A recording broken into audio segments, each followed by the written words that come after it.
Hello everyone, welcome to the stream. We are back on a hill climb. Not the Goodwood hill climb this time. We are at Pikes Peak with just a few of the cars that we ran up at Goodwood last Thursday. I was thinking after Goodwood, coming up with plans for future BeamNG events, utilizing Pikes Peak, and made me think, why not run some of the Goodwood, or cars from Goodwood, I should say, up Pikes Peak, just to see what they can do. So that is what we are going to do today. I'm just finishing a couple of things to get ready for stream. Such as making sure there is a standings page that everyone can see. I want to try and pin it, but Google is like, no, the pin button's hidden behind something. Let me just mute desktop audio for a moment, see if I can do it in here. Pin. Message. It is pinned.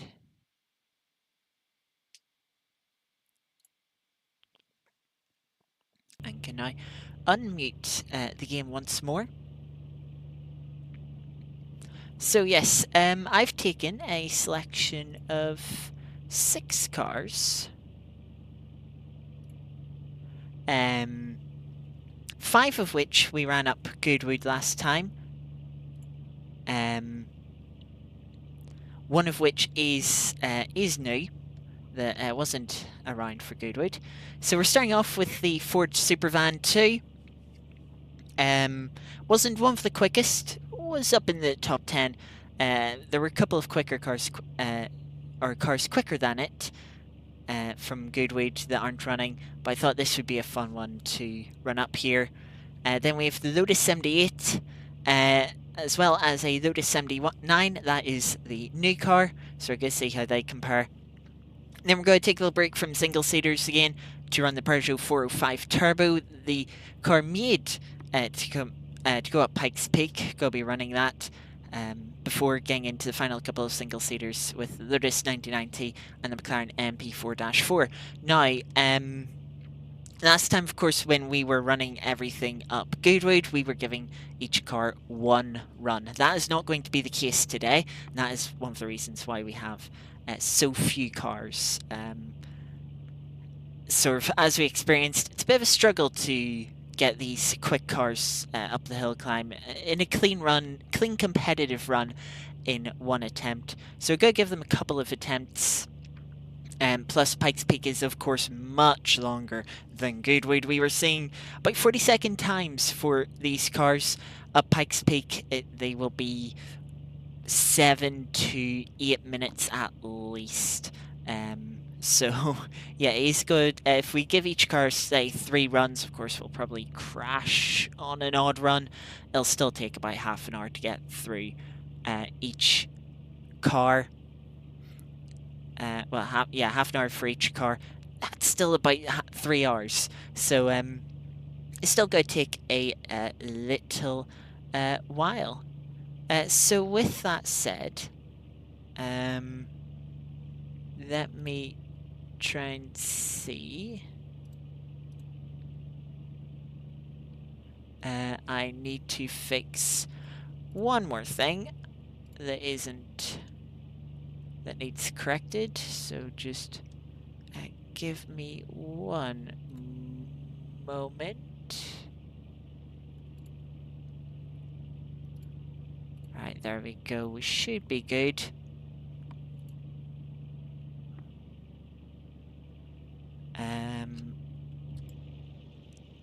Now, there we go. So here is the first car that we're going to run up today. It is the Ford Supervan 2. Of course, nowadays we have the Ford Supervan 4.1, I believe. The all-electric van that's debatable whether it is a van. I think it did set a time at Pikes Peak, but it doesn't have any records. Obviously demolished by the Volkswagen ID.R, the electric prototype that was made to go at Pikes Peak. That also has the electric record around the Nürburgring. Of course, the Supervan 4.1 electric car does have the record around Bathurst. So it is not without record, it just doesn't hold it here at Pikes Peak. So let's get going with the first run. I did do a little bit of warm-up in the Supervan, just to try and help out, save us a crashed attempt or two going up the hill. I'm glad I did this car. Quite squirrely. Slides around a little bit, especially at the rear end, trying to put the power down.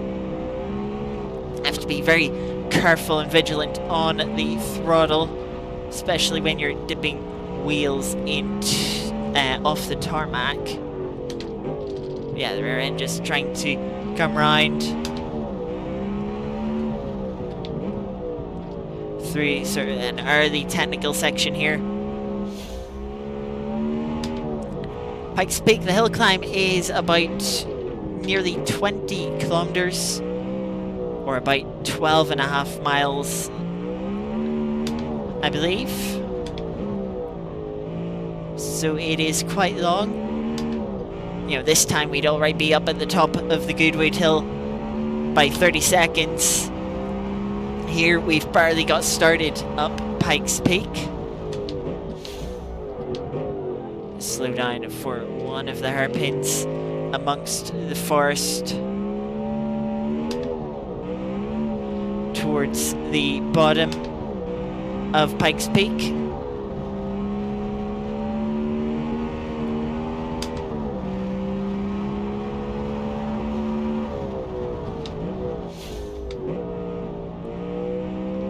Actually just had an idea for what we can do for future runs. Just help as I don't remember.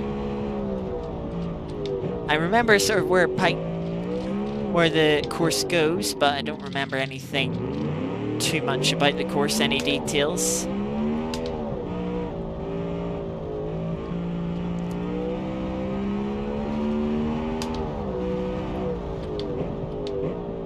As we continue to climb, not out of the forest just yet.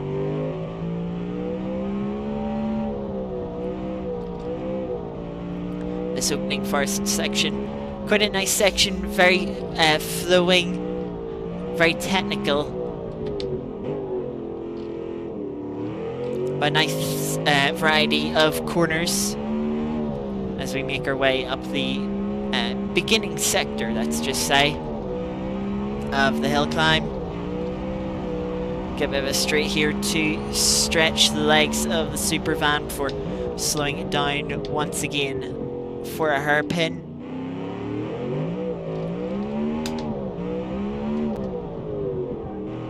Tight right-hander here is a little bit deceptive of just how tight it is. A few deceptive corners up here. This right-hander coming up is one of them.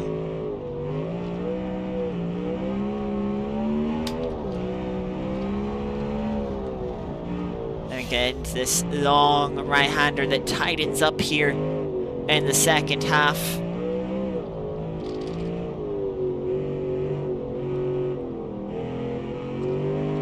Into a long left-hander. Try and put the power down. I have the hairpin track really not straight, not making it easy.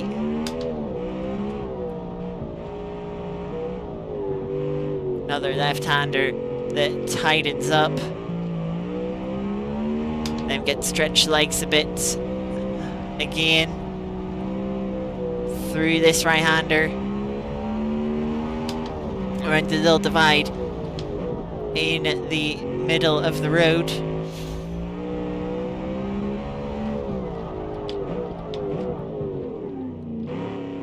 Gonna slow down for another hairpin.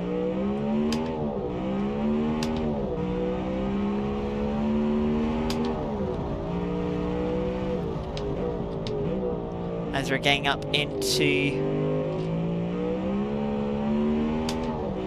what is, I believe, is known as the Devil's Playground section of the course, as we start to make our way out of the forest. We're about halfway up the hill now. Deceptively tight left-hander, very easy to throw a car off the edge there.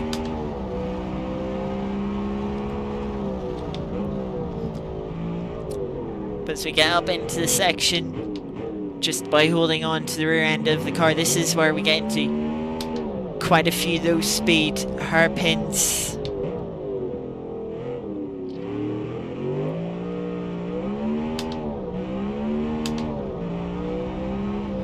That the Peugeot that we'll get onto a little later, the 405, will quite enjoy.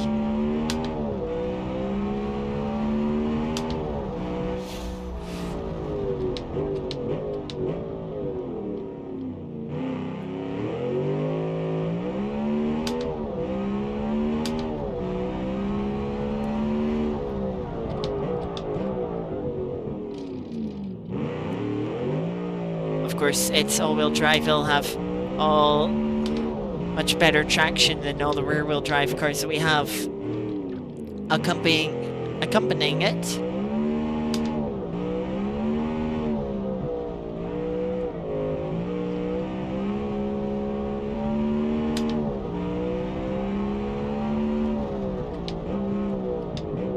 This run in the Supervan is going pretty well so far. Obviously helped by doing a little warm-up run with it earlier before stream started.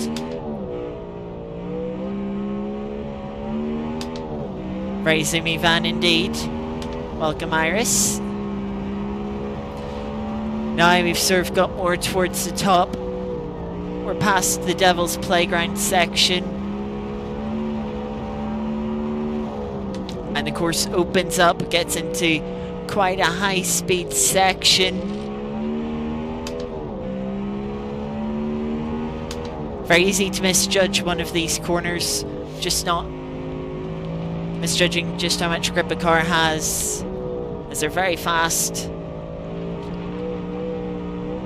Of course, the F1 cars will be utilising all the downforce that they have this part of the course. Supervan doesn't quite have as much, but it's going to stretch its legs a little bit with the higher speeds. Very easy to lock up in the van as well.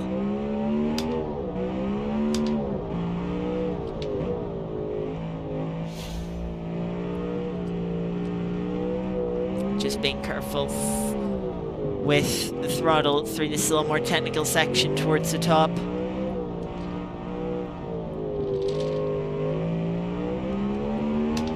Now we get to put our foot down a bit more.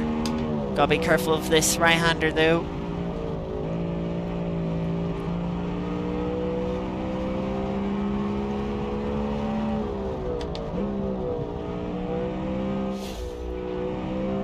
Not too far away from the top now. As we're reaching the 1.5 minute mark, very bit of a deceptive hairpin here, no barriers, so very easy to just completely miss it.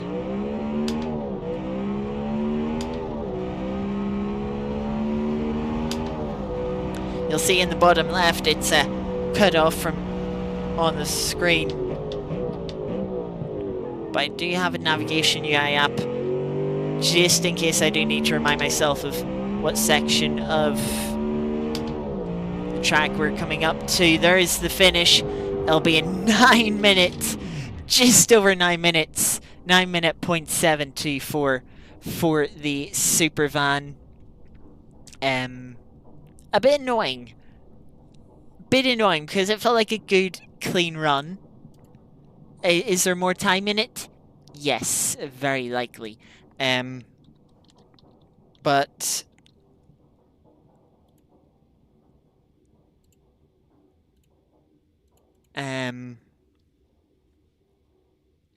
is there more time in it?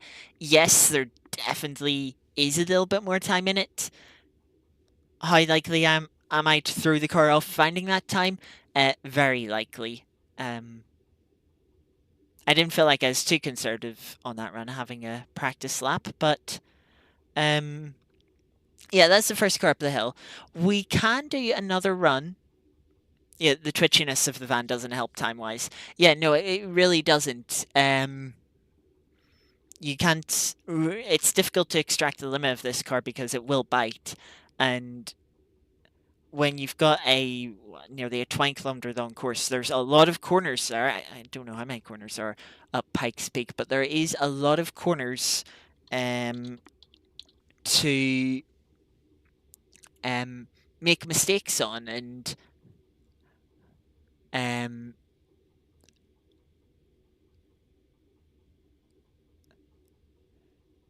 to potentially throw the van back down the hill, but not the way it came up. Yeah, I've just seen over 156 turns, 156 opportunities to trash the car in some manner. So I'll leave up to chat. If chat particularly we'd particularly like to see the van run up again, I can run it up once more. But if chat would rather see us move on to the Lotus 78, then we can do that as well. If chat isn't too opinionated, we'll just move on to the 78 anyway. Otherwise, we could be well, yeah, we'll be here for about another 10 minutes with the van, and who knows how long we'll need to get up with the F1 cars. I just want to see the van have another go. We can do that. But yeah, if there's anyone else, I'll give another few moments, a couple of moments for anyone else to get their thoughts in.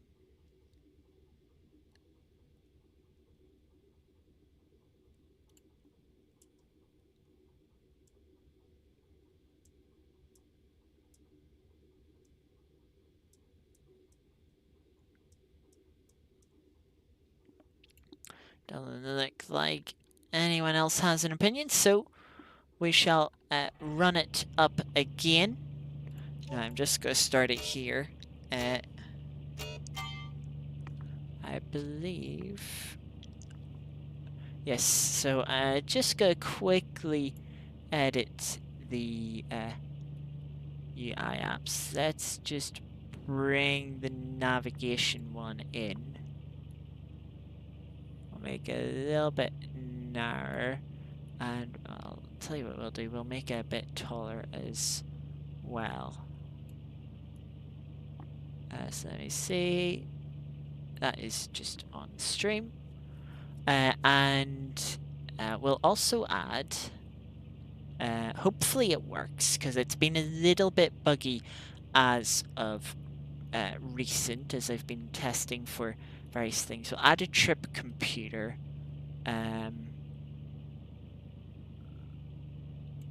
That will tell us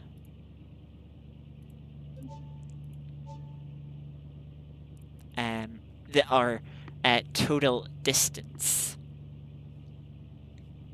Welcome, John. Good to see you. Hope you're well as well. I've had a decent day. Got a bit of sun on the coast today. Then it started to rain just as we were walking back, so that's nice. Welcome, Marty. Saying you've done 126 or 129.06 at Brands Hatch in ACC. Yes, for everyone else. Artie's been learning a bit of ACC recently. So yeah, Brands Hatch, tricky track, so well done. But good to see you both. Hopefully you'll stick around, maybe watch in the background while you're doing some more laps of Brands Hatch already. But thank you for stopping on in. We will obviously reset again. I'm just going to grab a drink before we start this run. So just give me a couple of seconds here.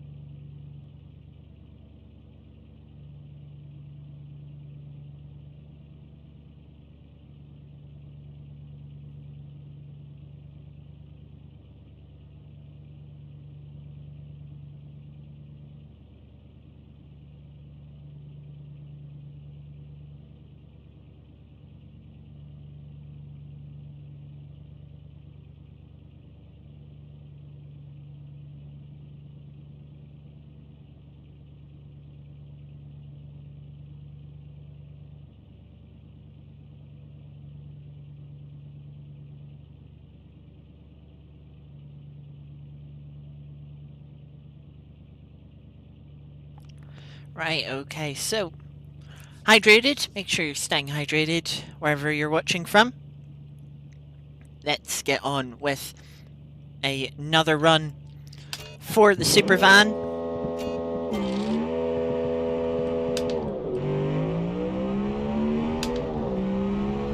Try and see if we can break the sub 9-minute barrier while not throwing the car off the edge of the mountain.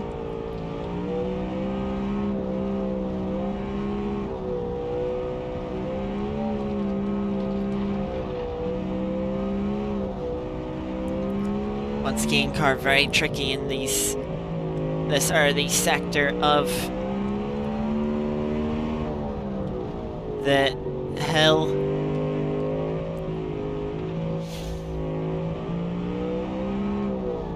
Make sure not to hit the sign on the outside of that. This sort of double left-hander, very easily done.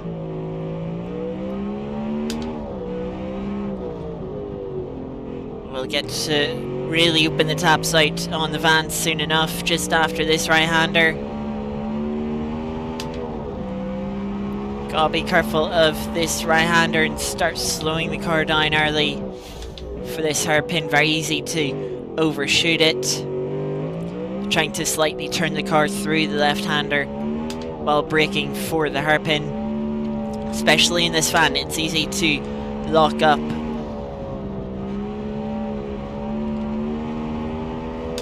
And quite difficult to unlock a wheel. We're already a fifth of the way up the hill.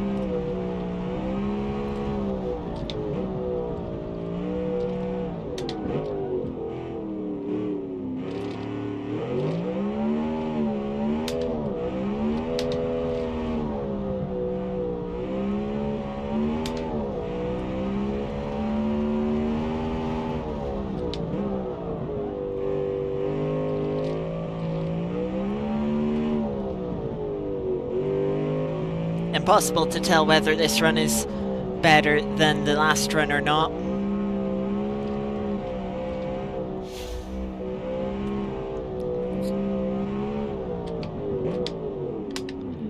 Accidentally shifting into neutral there for a moment.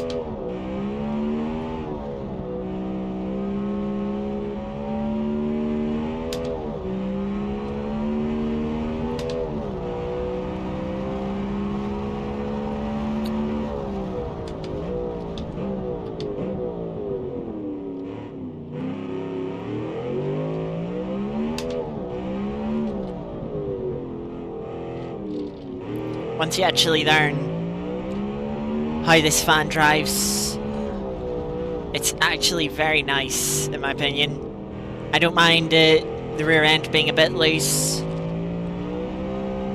Having to sort of play around with it, it makes it quite enjoyable. makes it a fun challenge.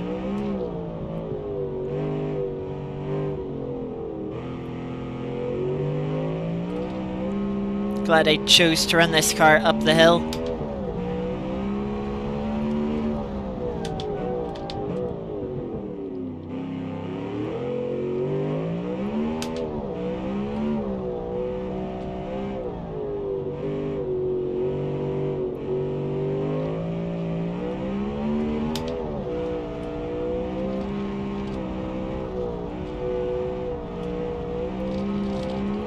Also just trying to be a bit braver. Try and guess under that 9-minute mark.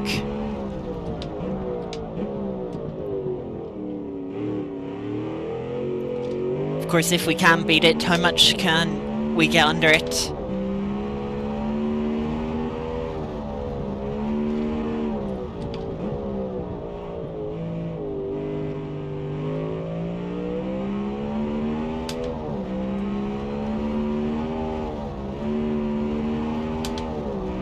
Kinda wishes I had the replay recording going.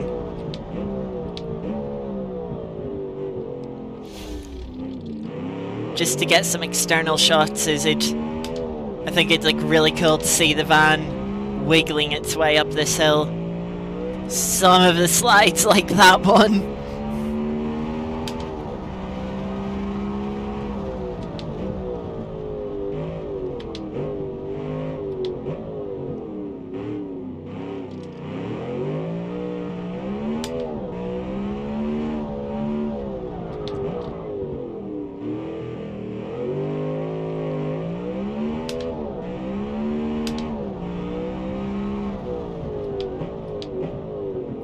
Into the Devil's Playground section once more.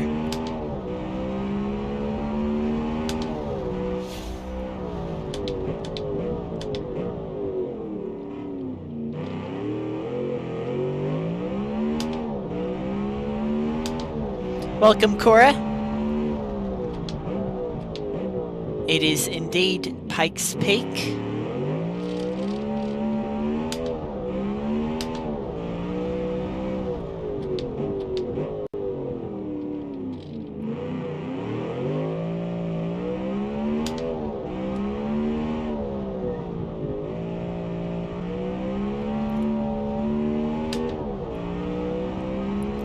Things are going well, Cora, thank you.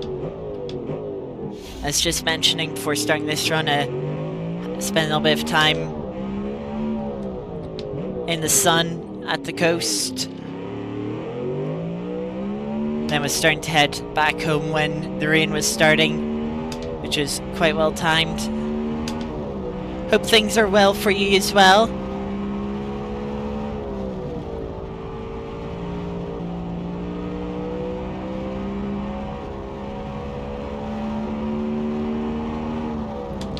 Definitely leaving time on the table through these fast corners, but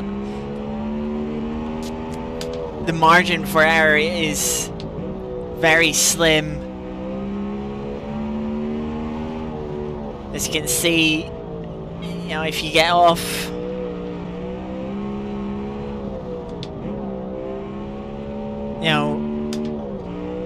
you're just tumbling back down the hill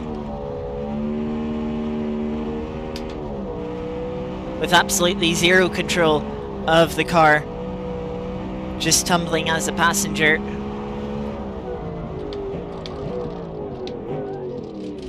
I knew I went in too deep there. Had a little tap on the barrier. Front left is a little bit damaged. I say a little bit, I think it might be a bit more than a little bit.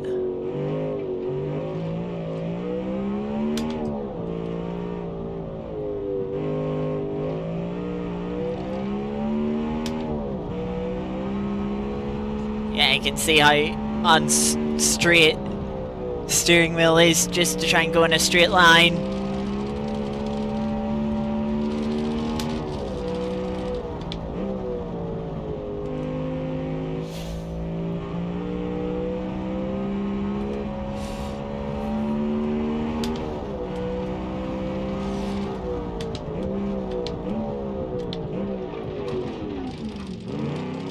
Just by getting slowed down for that hairpin.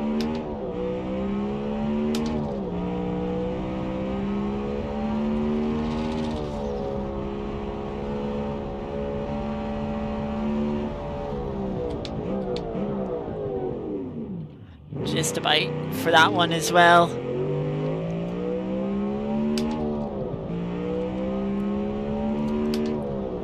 This run obviously isn't going to be quicker with that mistake. It's less than 5 seconds slower though. Who knows if that could have made it.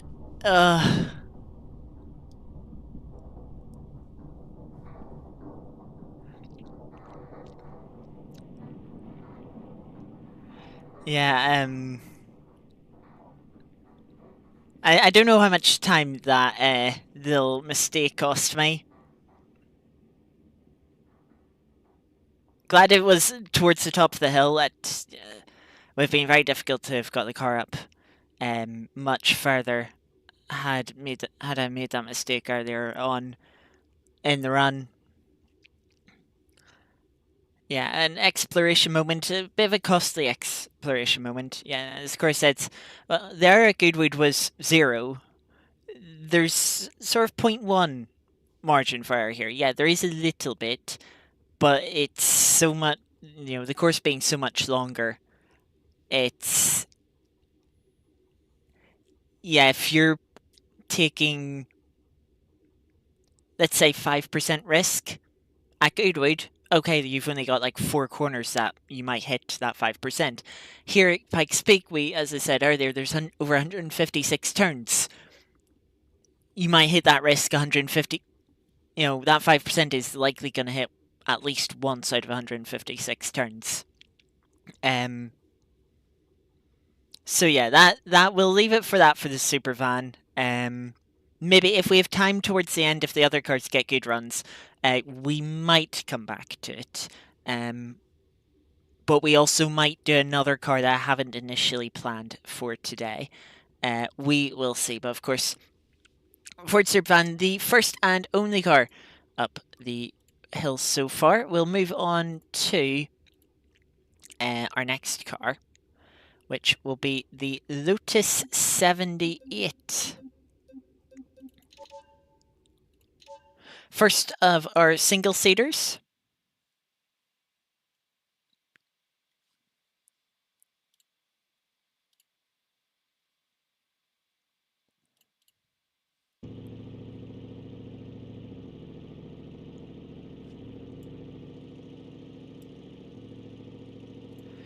And here we have the Lotus 78.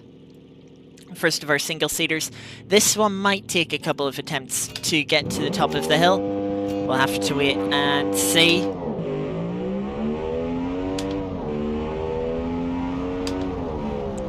It is undoubtedly going to be quicker than the Supervan.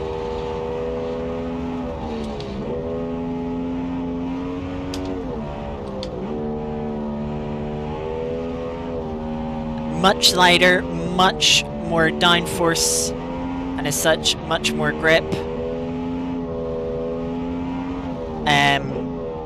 On things it has less of, traction issues. Much easier to put the power down.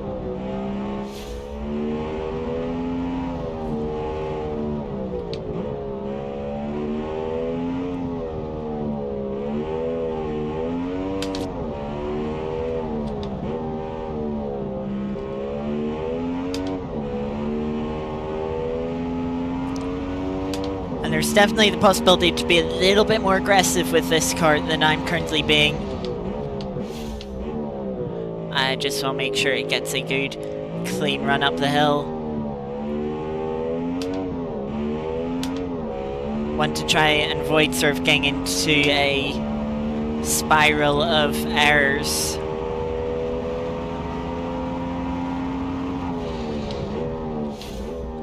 I want to say we were 25-30 kilometers an hour quicker up the hill towards that left-hander in the Lotus than we were in the Supervan.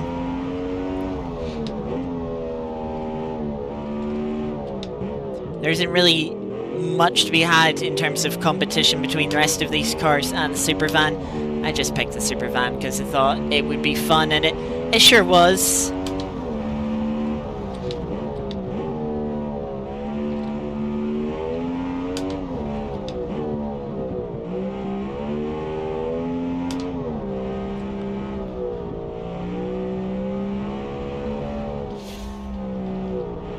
Another thing I haven't mentioned just yet, we're speaking about the margin of error. Okay, so there is a bit of space to dip wheels off the tarmac in these cars, but they're all on racing soft compound tyres. While we can put wheels into the dirt, there is not a lot of grip to be had on the dirt, and so we've got to be careful of that. You know, there is also a bit of a drop off from the tarmac to the dirt, which can unsettle cars too.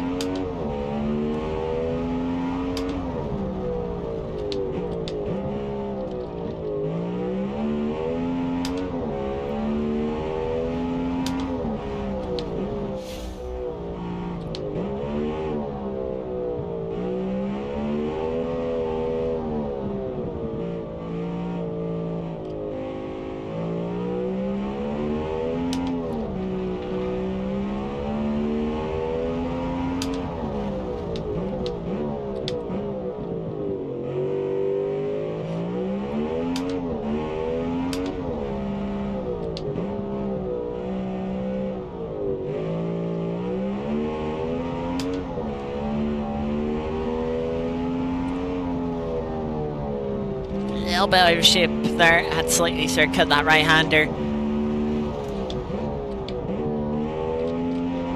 And despite cutting the corner, as I mentioned, having much less grip on the dirt, had to be really careful with the throttle and with the car. As if you sort of lose control on the dirt, you don't magically regain control when you come back on. If the tires just slide, you can very easily end up sliding onto the tarmac and straight back off the other side.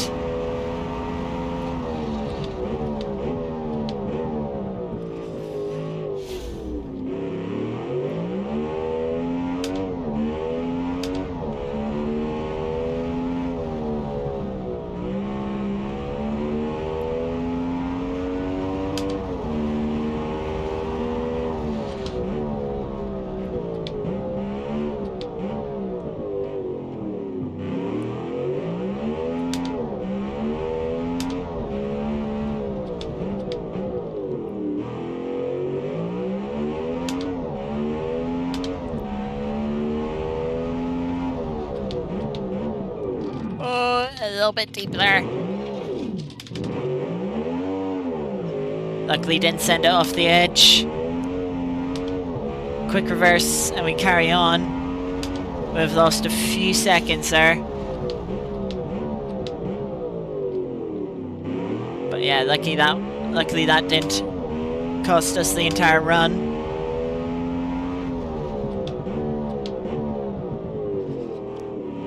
Trying to be a little less timid in the braking zones.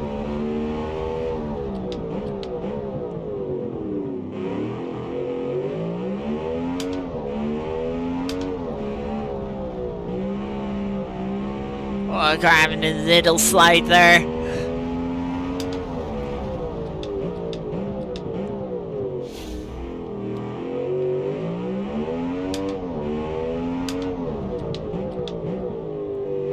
Definitely nice to have a bit more space up Pikes Peak here. The road a bit wider than Goodwood was. Oh, I missed that right-hander a little bit.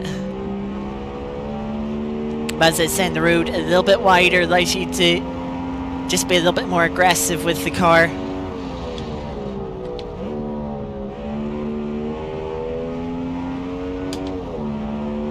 You know, whereas Goodwood required absolute precision.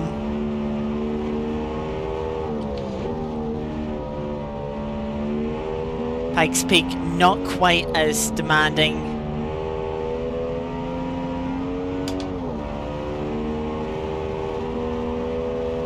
really opening the taps up now.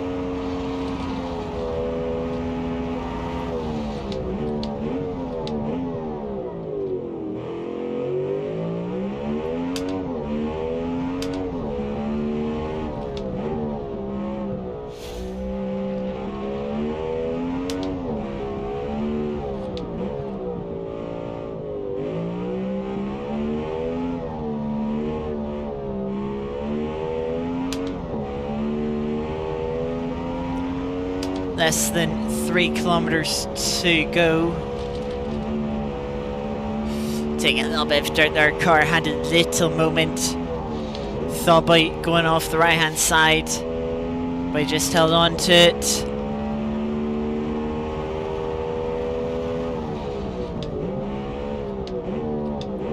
Was a bit early on the brakes there, but better safe than sorry.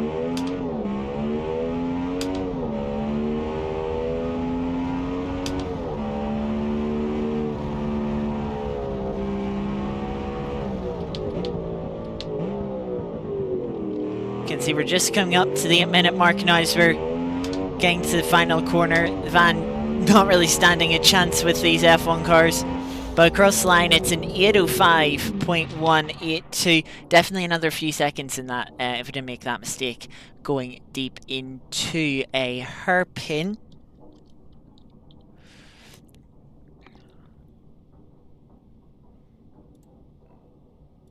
But yes, that will be the first single-seater up. We will give the Lotus 70 here another run. The question is, how much do we push it? How much aggression do we put? As, you know, if we definitely push flat out, there's definitely going to be a mistake, but there's easily more time in the car just trying to extract a bit more time. So I put the question to you, chat, how much do you want to see this car put all to its absolute limit, or maybe push it slightly more but still play it somewhat safe to try and beat the 8-minute barrier without a mistake, like running it deep into a hairpin. Of course, it's with how long the run is, it's very difficult to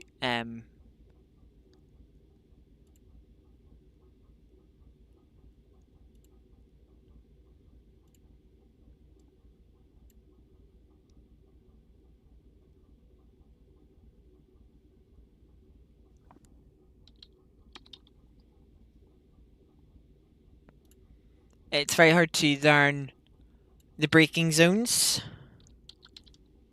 So I'm just fixing a quick little error on my spreadsheet. Yeah, I've kind of forgotten already all the braking points I used for that last one, so including the one I messed up is very much just gauging it off in the moment. But we're sort of wanting to see full sends.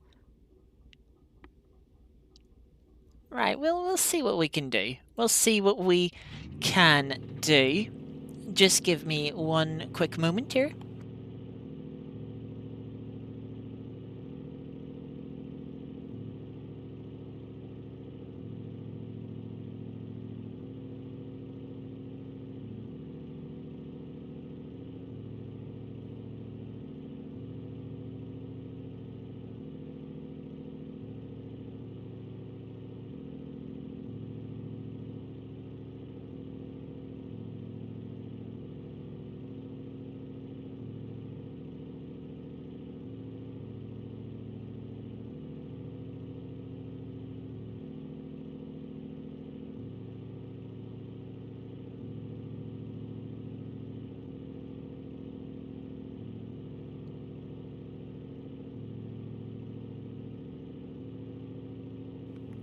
Right, so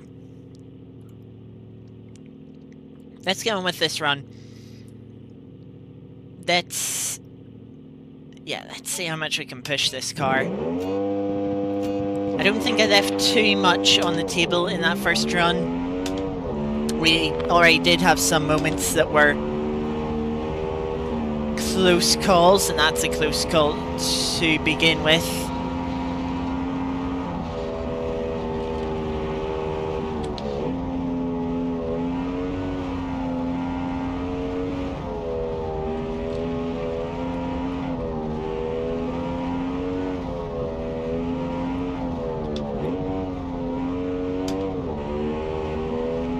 This car does seem to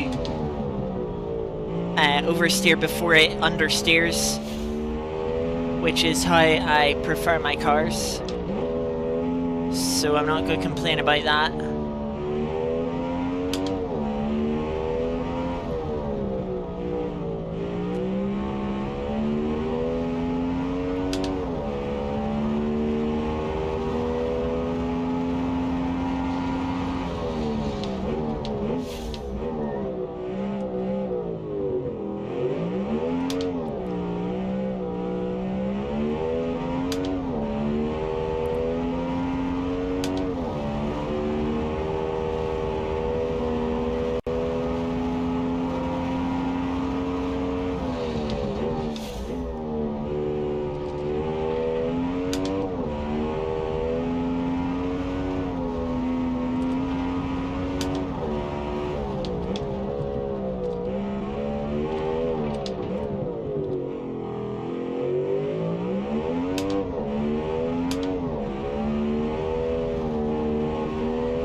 You can also hear the car slightly bottoms out, especially under heavy braking. Just gotta be mindful of that.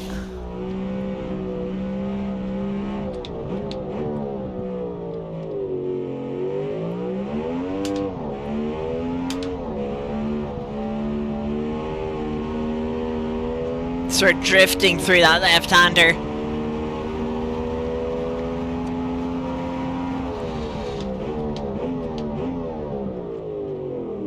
Got that braking pretty...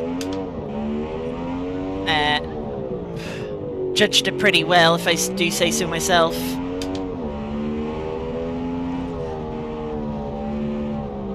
Could be a little easier through that left-hander to try and take more speed through the right-hander here.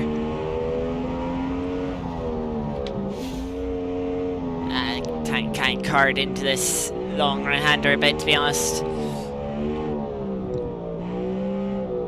Feel like I have flirted with the edges quite a bit already.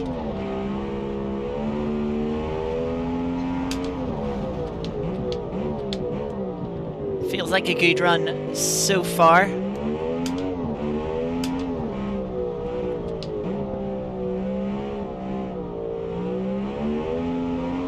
And I would love to see this run through to the end.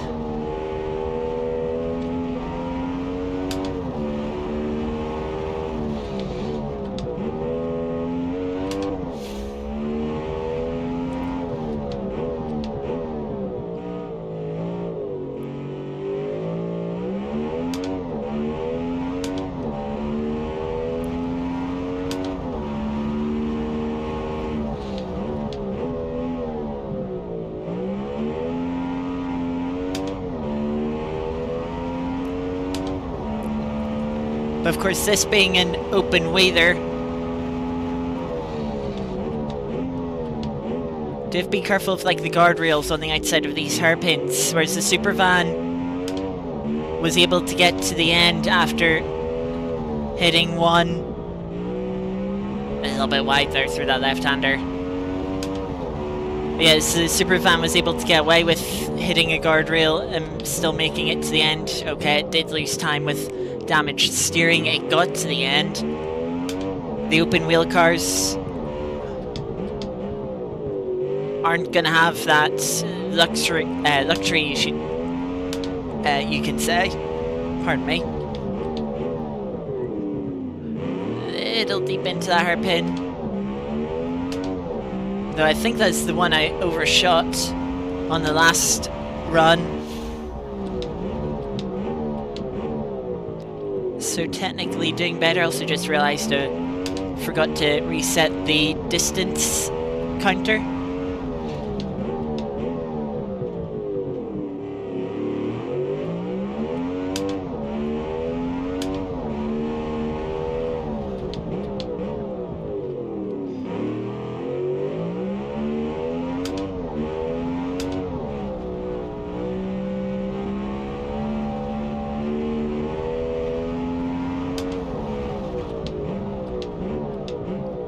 Could have been a little bit braver into that hairpin.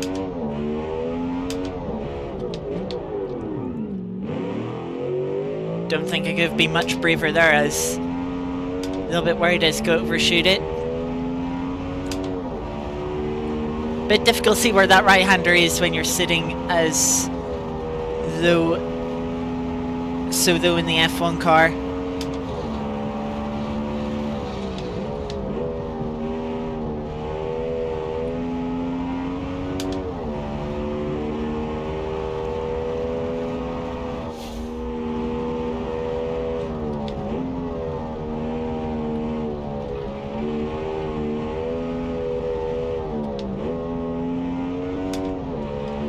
Really just trying to balance aggression with keeping the car on the road through this section.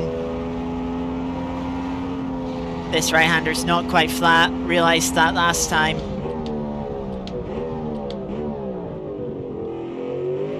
Not too bad into that. Hairpin could have been a little bit more aggressive in the early part of the braking zone. But I didn't want to face plant the guardrail like it did in Supervan.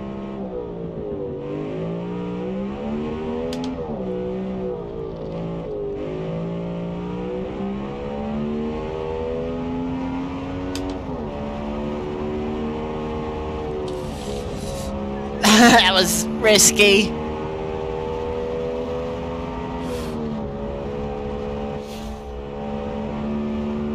Gotta be careful of how the tracks are. Kinks in, sharpens up on the exit. Again, careful of this hairpin since you can't really see it when you need to start braking.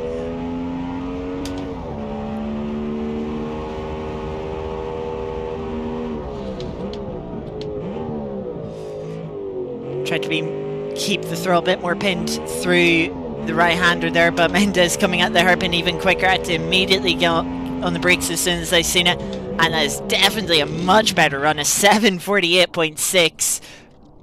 The aggression paid off there, so it did, and that, by the way, would be a world record up Pikes Peak.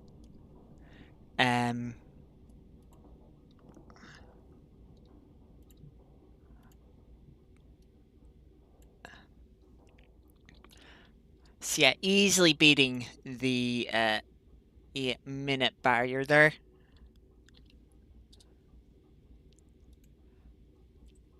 As I try and do some manual things in the spreadsheet, in my spreadsheet.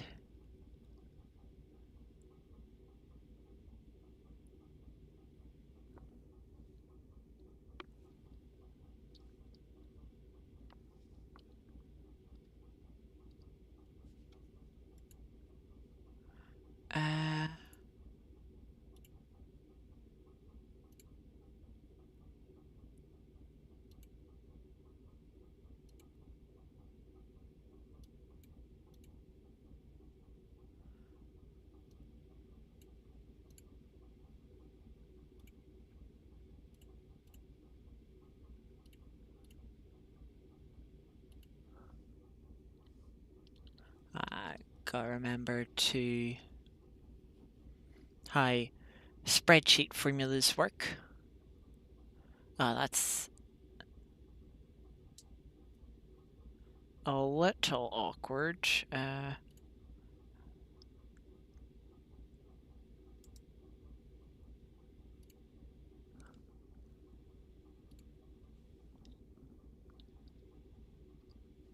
Just give me one moment, sorry.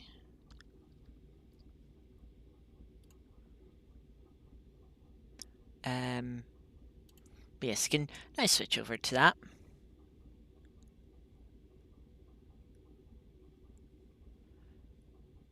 Although I realize if you were looking closely enough, you probably realized what I just slightly broke, and I'm gonna have to fix.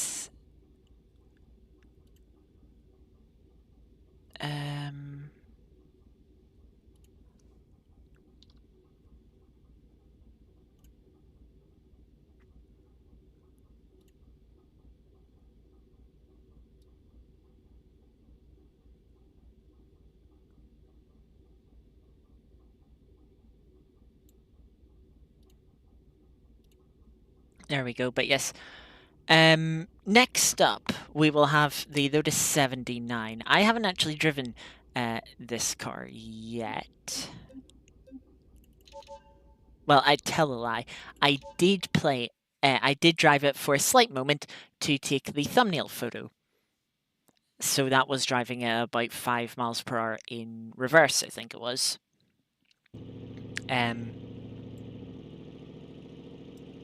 Whereas now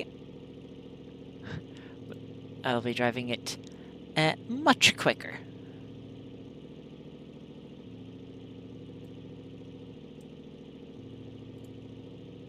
So here is the Lotus 79. If Artie is still around, maybe she can give us a couple of facts about 79, especially on how it relates to the 78. How similar it may be, or some differences. It is quite similar. And, well, we should have a good benchmark for it from the 78. So it should make it a bit easier to jump into. It's from 1978. Great fact. Great start. I will give you a moment to think of something else or two, Artie.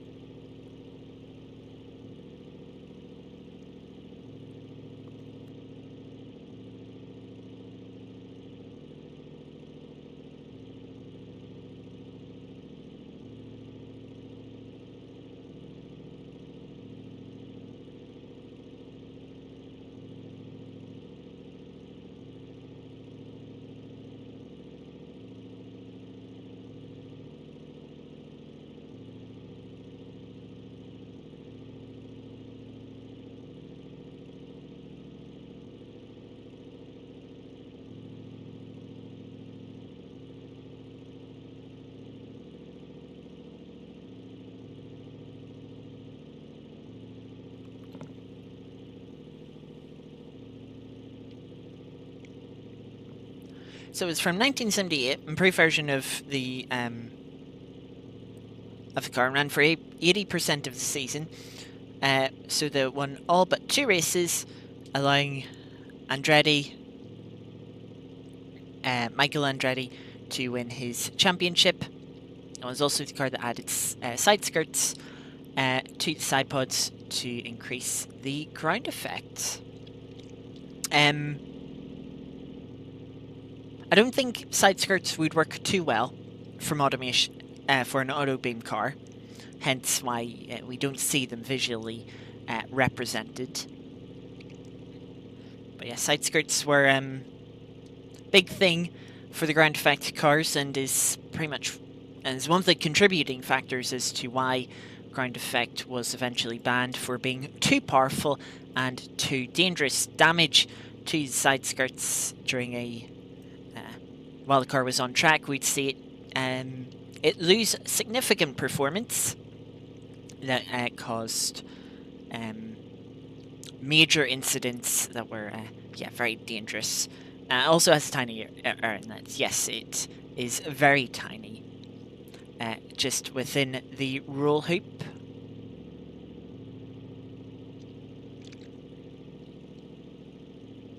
In fact,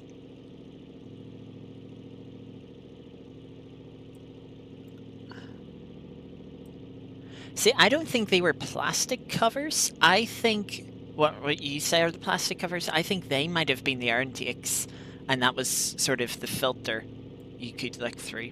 Might be wrong on that, but given the inlet is is directly behind what would be the driver's head, and the driver's head would thus be blocking it. Not 100% sure that would be for the engine or just sort of like an oil cooling or something. Of course, you do have the main radiators within the side pod. Nope, just plastic transparent header covers. Fair enough. Anyway, enough chit-chat. It is time to see this car run up Pikes Peak.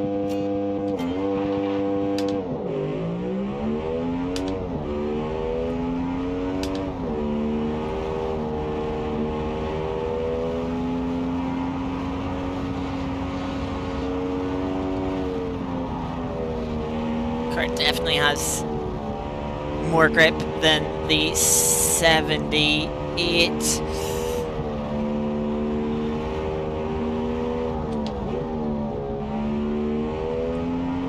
God, this car's quick.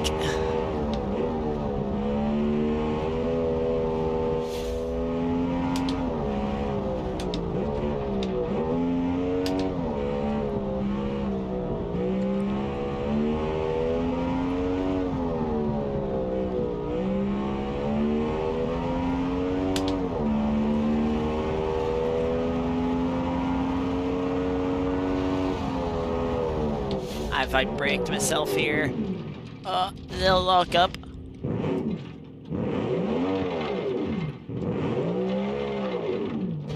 Don't think the F1 car appreciates this off-roading, but it will allow us to keep the run going. Which, okay, this isn't going to be the most representative time for it. But it will still give good practice for another run or two.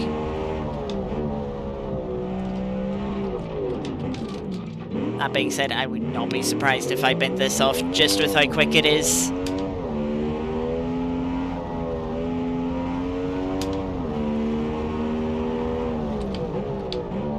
I think I just snagged some dirt in the braking zone there.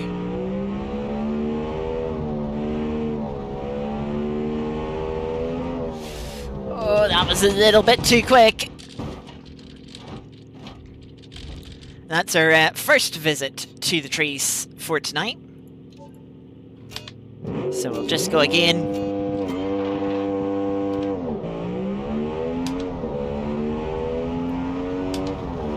Quickly reset the distance tracker before we get too far into the run.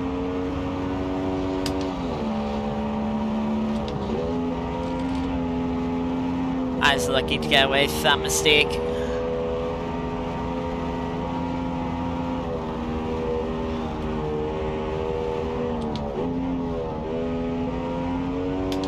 I am slightly struggling to take in Pikes Peak at this speed. That's not the hairpin just yet.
Just mental how much grip this car has.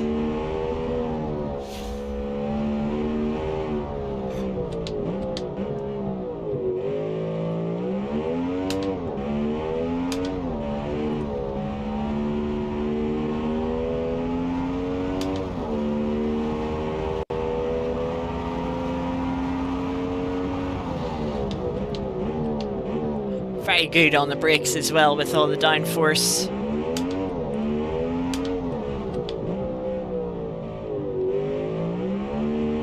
Of course, you've got to be a little bit careful of the slower speed corners where you don't quite have all of the downforce.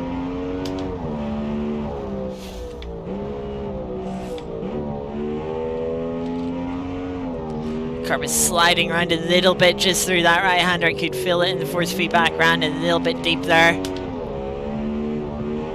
Bit of a struggle to put the power down as is putting wheels into the dirt.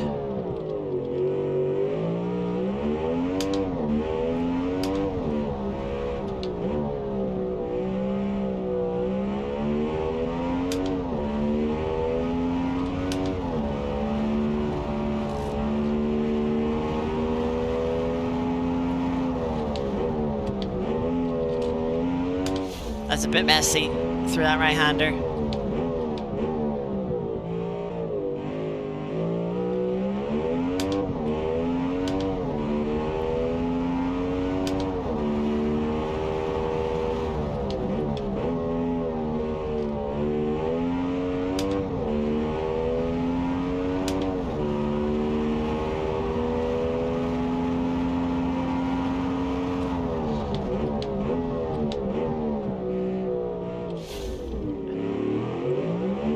Could have been braver on the brakes there.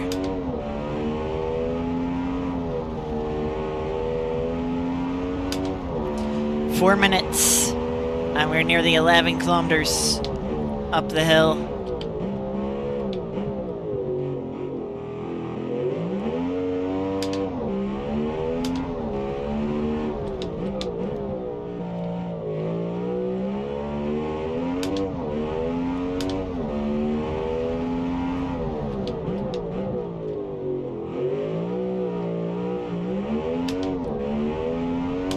Rear end stepping out, trying to put the power down out of the hairpin.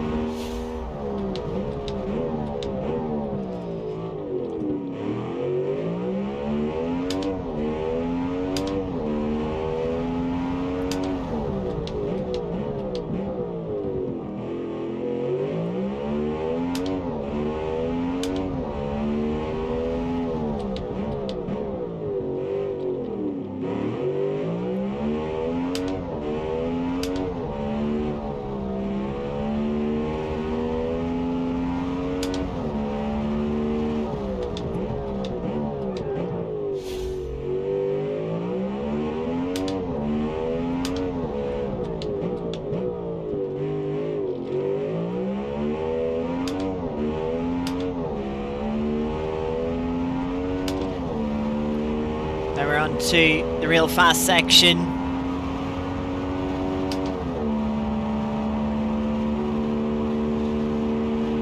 Held it flat through there.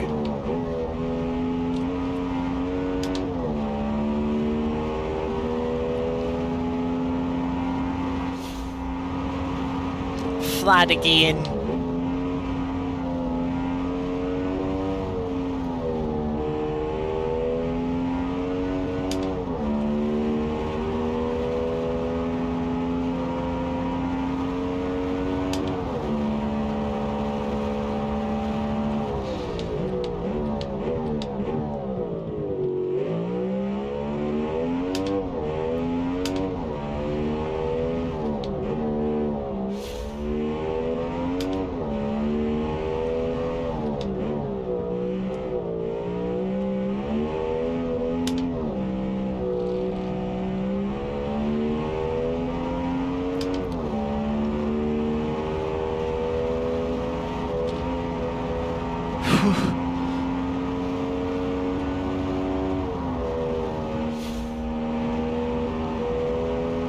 Gotta be careful of that edge.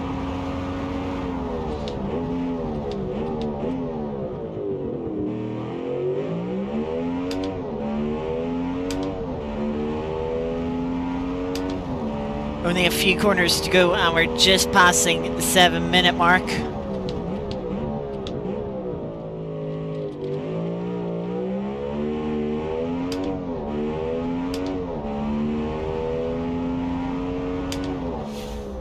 713. That is mental. How quick that is up the hill. I didn't think it would be that much quicker initially before driving it. A few corners in, I knew it was going to be quite quick. But that is mental. We'll definitely give this another go.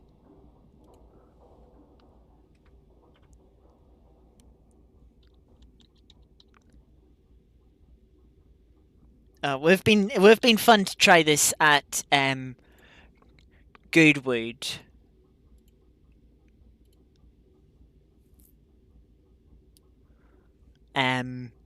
Because this car, while it's quick, it is also drivable. Still naturally aspirated, so you don't have turbo lag. Okay, yes, you know, certainly putting traction down out of hairpins, it's a little bit sketchy, but there are no hairpins at Goodwood for that to be an issue. 78 round for 4 races and 78 and 1 a single race. Is 79 the fastest car? We'll see. 79's the unknown one, since it's the only one I hadn't driven before starting here. The rest, we of course were ran at Goodwood, so we have an idea that, oh yeah, the 405 is a little bit faster than 78. The 990 then is a bit faster than that, and then the MP4 is a little bit quicker as well. So we will see. How drivable the other cars are is another question as well. Just because they're quick doesn't mean I'll be able to extract their pace for a full 7-odd minute run. We will give, as I said, the Lotus one more go. The Lotus 79.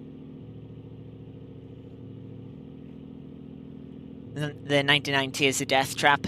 Yeah, it will be a struggle. So out of the hairpins, it will definitely be a struggle trying to put power down in it. And through some of the not high-speed corners, sort of medium-speed corners where you've just come out of a slower speed corner and you're trying to accelerate through them, the car is going to be twitchy. It will be difficult. It will probably take a few runs. But yeah, I mean, it's also nice to have a bit more of a warm-up to the pace of these cars than what I had for Goodwood.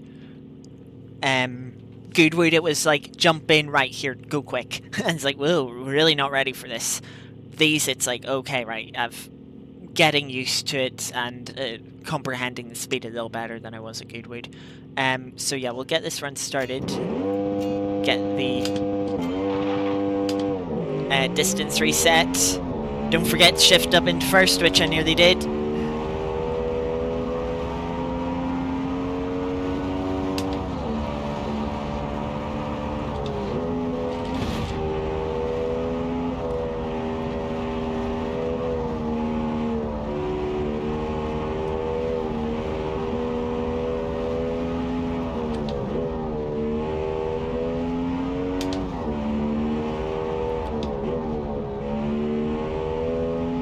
With the other cars, it was a case of how much do I need to brake for the corner coming up. With this car, it's do I need to brake or can I go flat? That is just how mental this thing is. And without quick aid, it's very difficult to have a quick glance down at the navigation app to see exactly what corner is coming up. Especially in that early section, it's a lot of fast, sweet S-bends to know, is it one of the flat ones coming up, or is it one of the ones you actually have to brake and go down a gear? It's very difficult.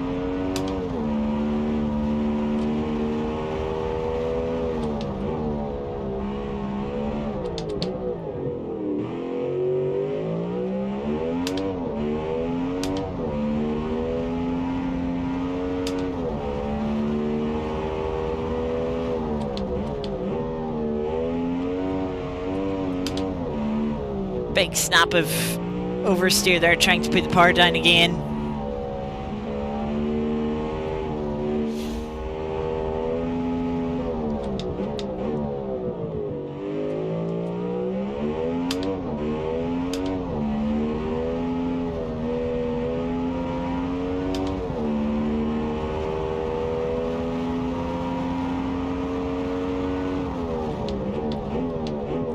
OBS is throwing up some sort of error, but trying to focus on this run, I can't really take in what is, but apologies if there is an issue, dropped frames, etc.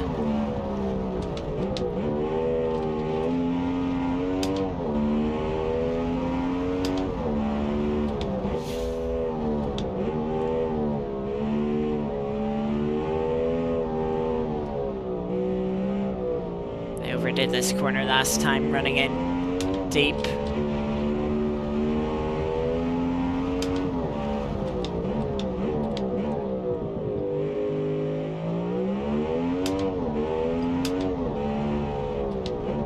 Is dropped frames.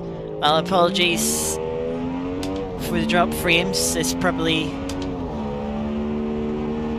isn't a good stream to be getting dropped frames on with how quick it is.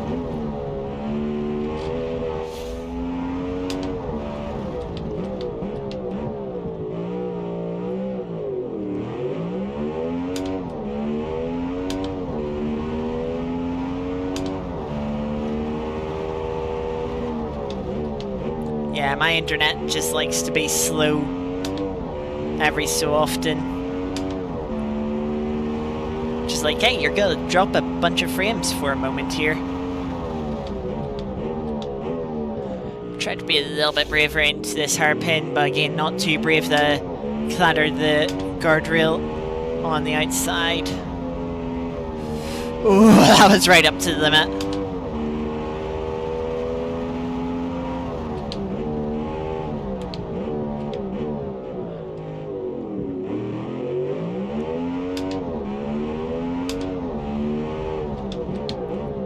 Well over halfway up this run.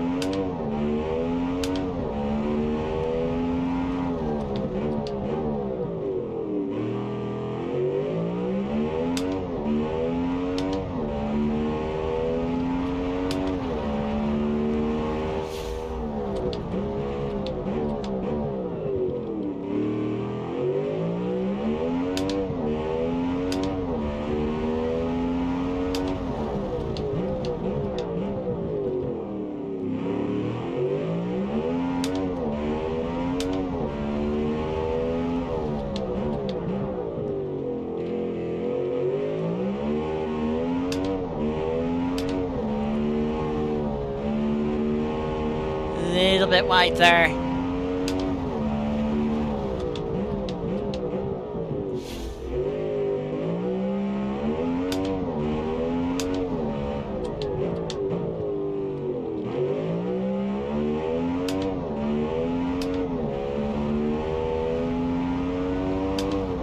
I've got a good flat out section here.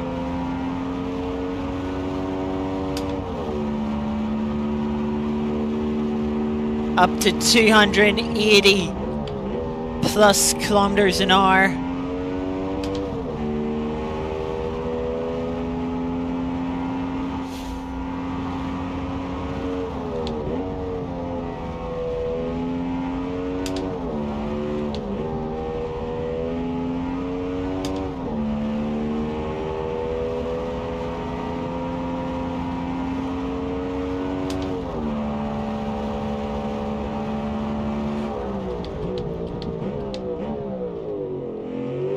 Could not have braked much later than that, if any later at all.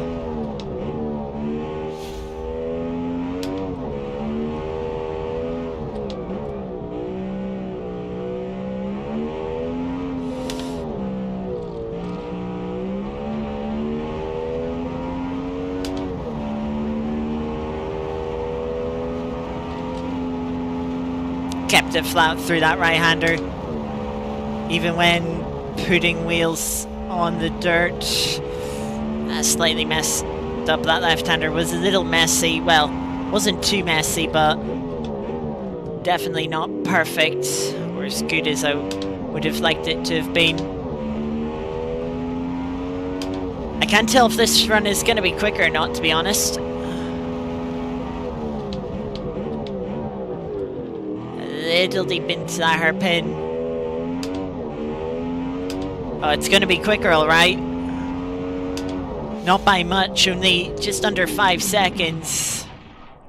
7:08.9. I should say just over 4 seconds quicker. That is quick. Yeah, that first run was, well, I say first, it was actually second run. Since that first attempt had a little oopsie.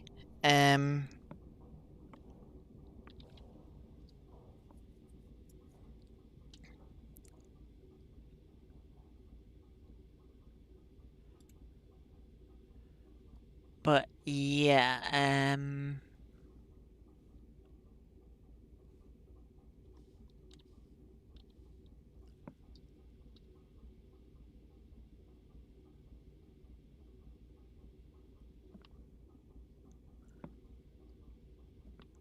let me just update the my spreadsheet.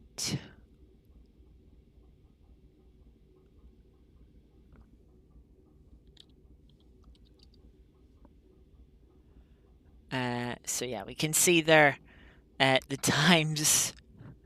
The Supervan nearly 2 minutes down. It did have a little bit more pace in it. It could have gone sub 9 minutes. How much quicker? I don't know exactly, but definitely nowhere near enough to be close to what these cars are doing. So with the Lotus 79 done, we're going to take a little break from the single-seaters. And into something that was made to go up this hill climb. Pikes Peak. Of course, the Peugeot 405 Turbo.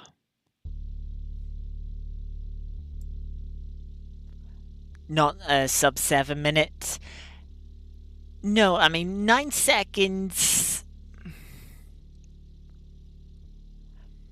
If you were to do quite a few runs with the Lotus to really perfect it, really learn how late you can break into their hairpins, what corners you can be flat out in, you know, what ones you need to take a little lift in, but get away without braking. You know, if you put in the time to learn all of those little things, yes, you could probably, you might be able to get sub 7 minute, but it would be very close to perfection. It would be very, very difficult.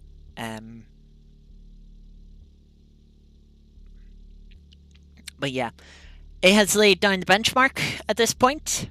Let's see how the other cars can do. If I just quickly have the right name in for the Peugeot.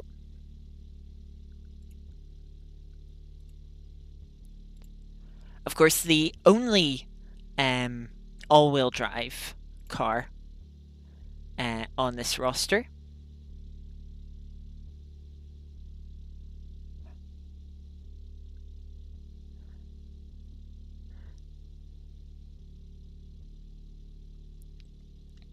So it will be interesting to see how it compares. I'm not sure it will be quite too competitive against the single-seaters, mainly because just of how much high-speed grip that they have. I'm not sure this 405 will have quite the same. At Goodwood, it kind of got away with it, just with how narrow Goodwood is and how much acceleration this 405 has. It will definitely do really well out of the hairpins. You know, it has all the power, and of course, turbocharged. Not too worried about the turbo light because it's all-wheel drive. It'll have the traction, unlike what we'll see with the 9090 later. After this, it's gonna struggle. It's gonna spin its wheels. It's gonna fishtail around, and provide quite the challenge. So, Yeah, it'll be interesting to see. I'm just going to take a little moment before I start running the Peugeot up.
Of course, before the Volkswagen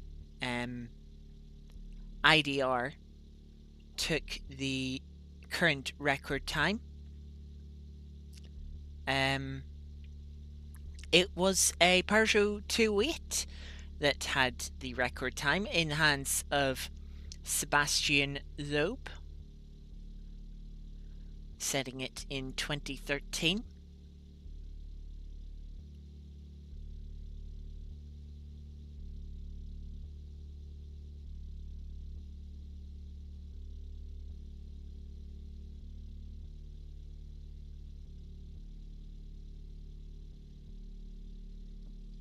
So let's get on with this run.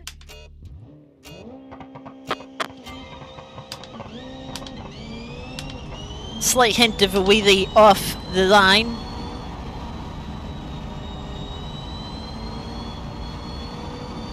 This car much more wobbly on its suspension than the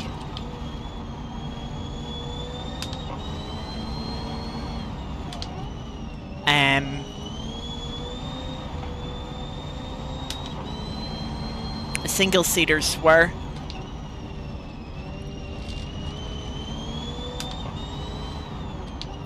Because of course, when this car was made to go up Pikes Peak, it wasn't paved like it is now. It was all gravel.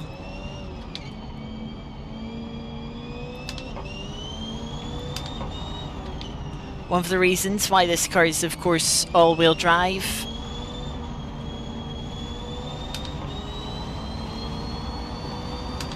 And of course, while it would have been on a set of tires suitable for a gravel course back then, it has been changed to a racing soft compound, like all the other cars that were ran up Goodwood last week.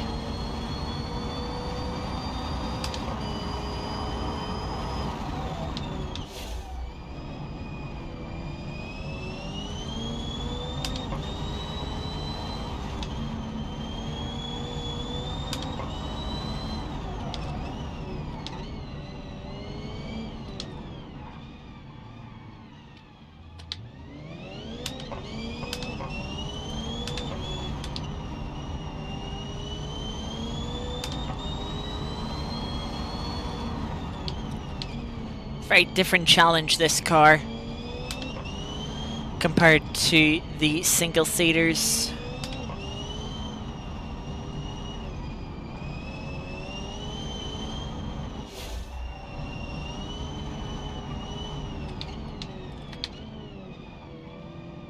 Still a very fun challenge. The turbo lag is actually making it a little bit difficult to know which gear to be in for this car.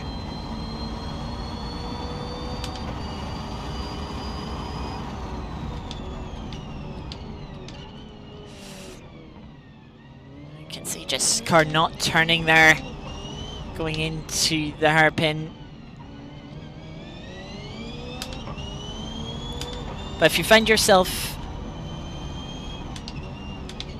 below the point that the turbo kicks in, you just have no drive at all. But in the hairpins, you know, the gears are actually quite short. Being very cautiously through here. The gears are so short, you're just going up them so quickly when you do get into that turbo range. And it kind of feels like you're going through them too quickly, and that, oh, maybe you should have been a gear higher rather than having to go through all the gears. Is riding the cliff slightly as run wide into that hairpin.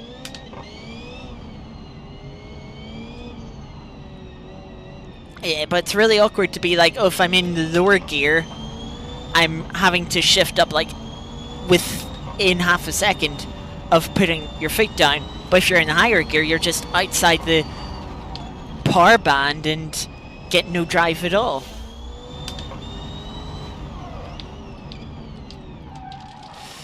Oh, having a little lock up just about keeping the Peugeot on the road.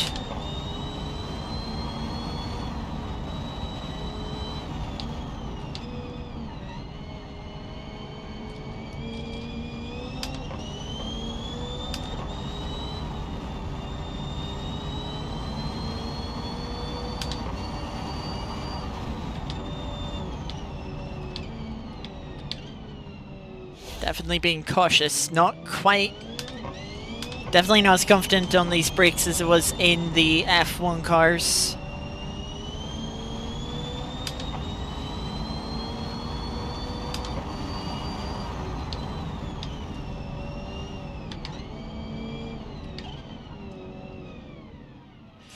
Oh, the car just doesn't have the bite in the front end.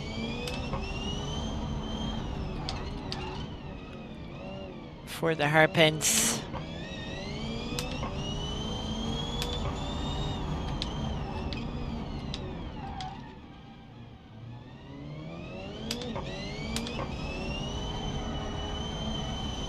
Big slide through that right-hander.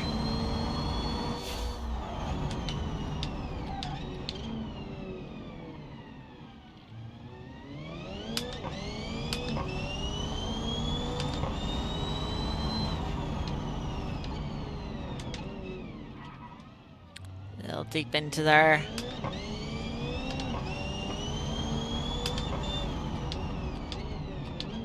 I thought this car would have enjoyed the hairpins, but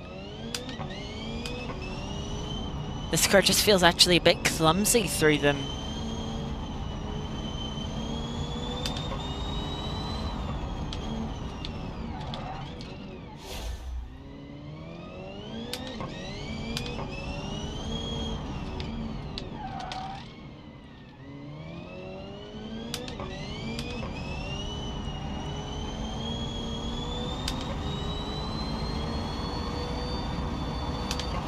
Not quite trusting flat out through that right-hand kink. That left-hander.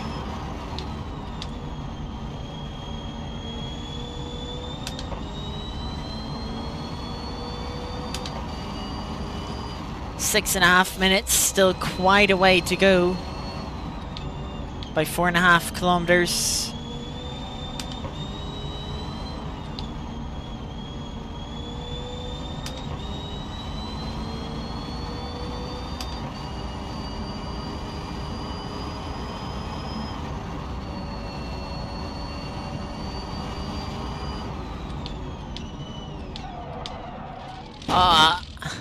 I was slowing down there, but then I just had to lock up.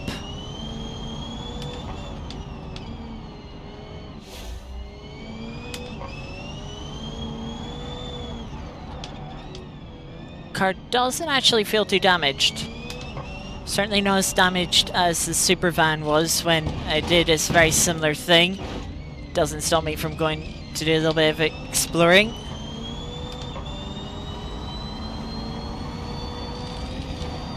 Just send the car over the dirt there. It's all-wheel drive. It'll be able to deal with it.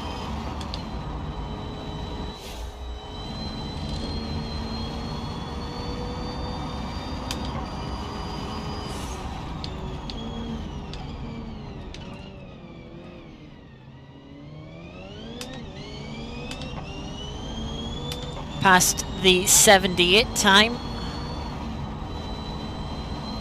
for the Lotus 78, that is. Past the 8-minute mark.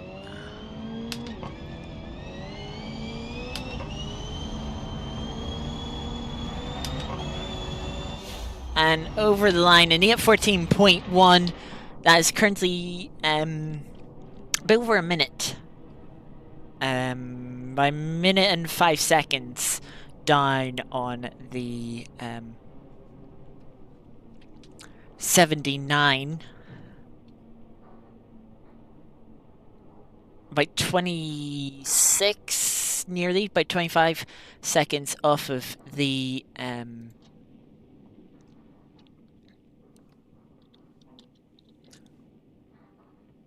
Lotus 78, but a good 46 seconds in front of the Transit, and it certainly has time in it. There are a few mistakes in there. Definitely isn't going to get close to the 79. He might not even get close to the 78. I think sort of the main sort of target for this car is trying to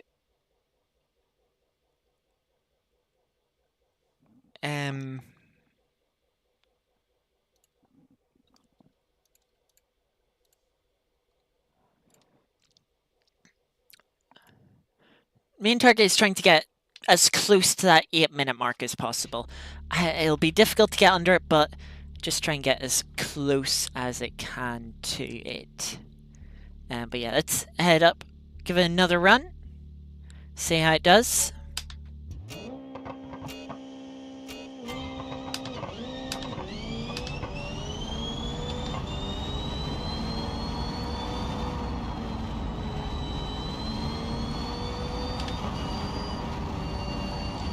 Accidentally changed the HUD thing to average speed instead of resetting it.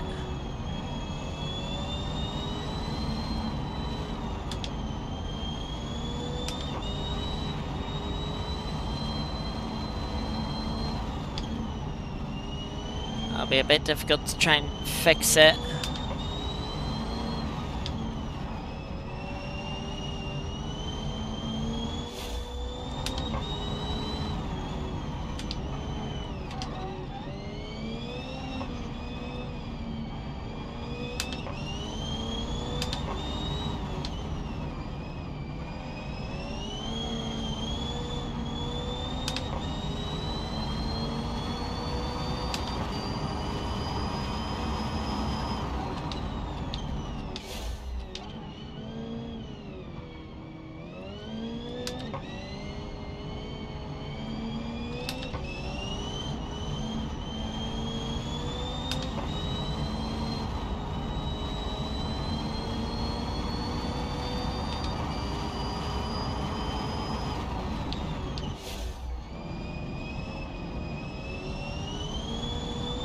Okay, so I've got it back on the distance, but it wasn't reset, of course.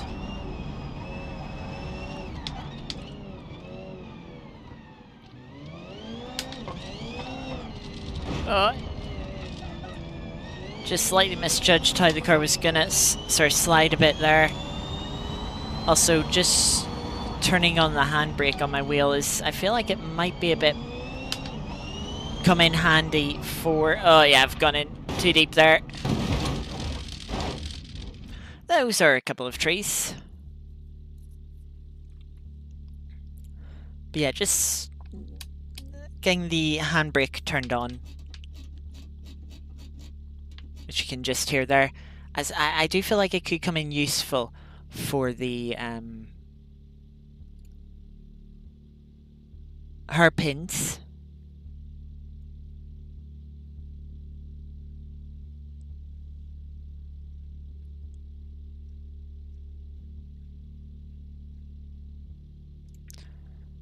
So yeah, let's give this a go now.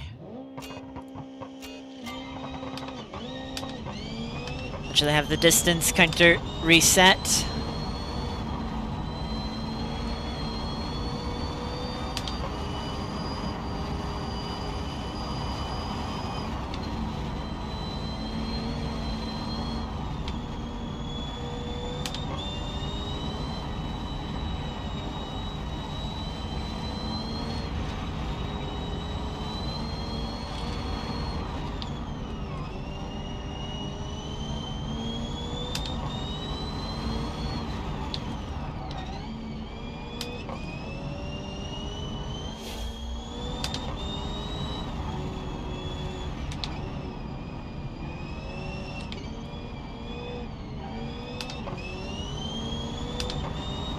Alright, John, thanks for stopping by. Hope you have enjoyed the stream.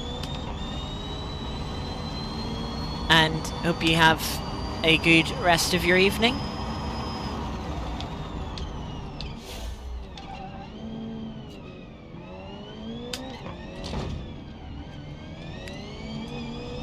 Slightly tagged something there, not sure what. Did have a little go at the handbrake, but didn't quite pull it hard enough, to be honest.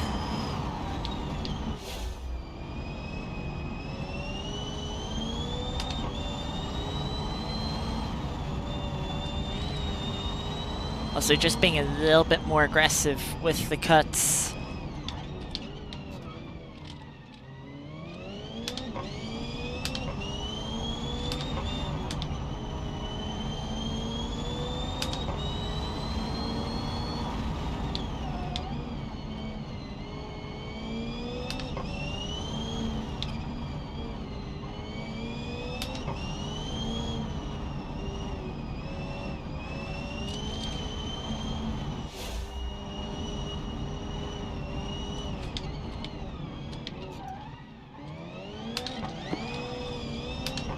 Used a bit of the handbrake there and actually did help.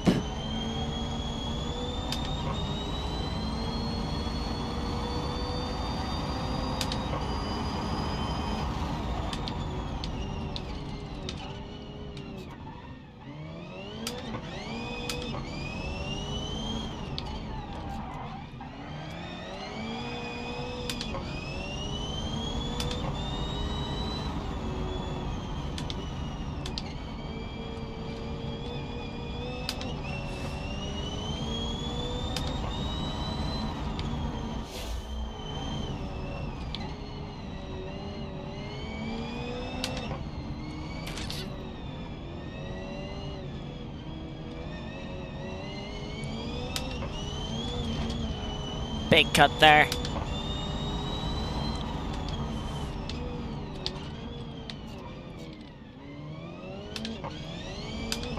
This car with its softer suspension definitely handling the cuts better than single-seaters did.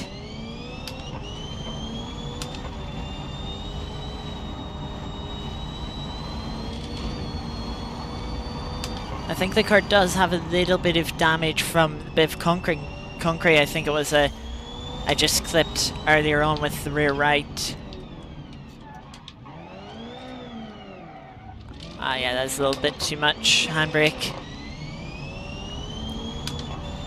Would have cost a little bit of time, not a lot, but certainly didn't help this time.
Pulled the handbrake there, didn't really do anything that time.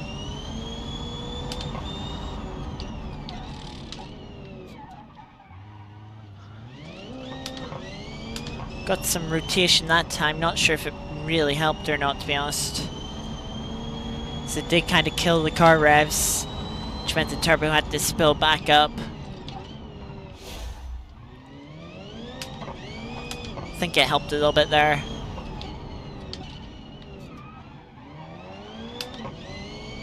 And there. So yeah, handbrake is a little bit hit or miss.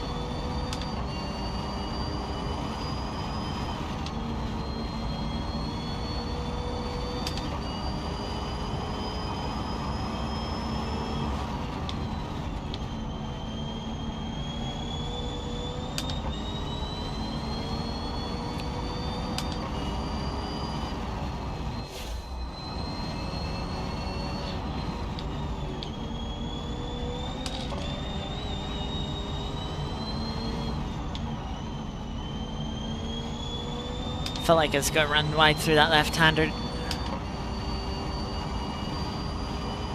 Feel like it could be a little bit more aggressive here than I was last time. Don't know if I was really. A little bit timid on the brakes into the hairpin. That has caused me some grief on prior runs.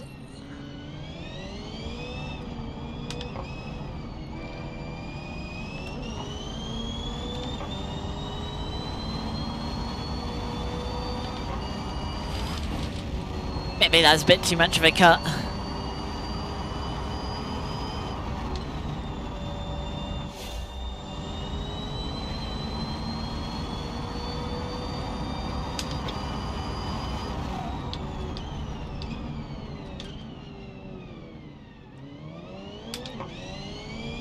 I think I'm underestimating how much grip this car has for long corners.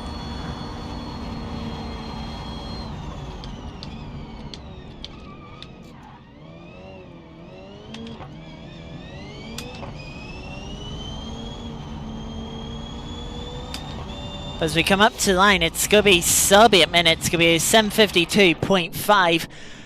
That really is not far off the Lotus 78. That is within 4 seconds now of the 78. I did not expect to get this car quite that close. And I believe if you put a few runs into this car, I think you definitely could get it below the time I've got set for the 78 as well. But you've also got to remember the likelihood that I could have gone quicker with the 78 is pretty high. So I'm impressed to see the Peugeot get as close as it has to the 78.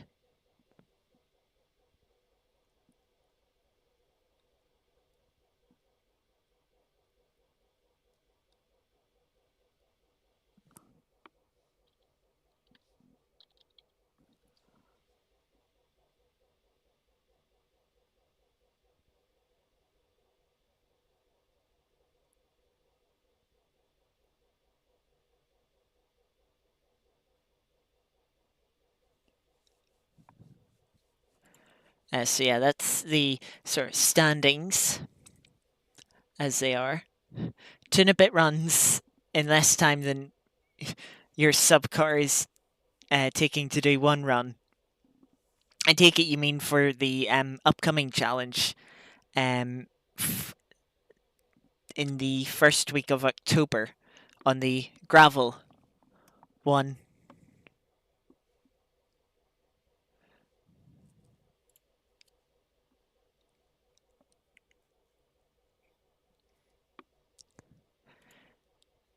Yeah, these cars are quick. Definitely left potential. I felt like through some of the longer corners towards the end is like, oh, don't push it too much. But then when I got to corner exit, I was like, actually, hang on, I wasn't quite as close to the limit as I thought I was. I could have pushed on a little bit further. Welcome, Ice.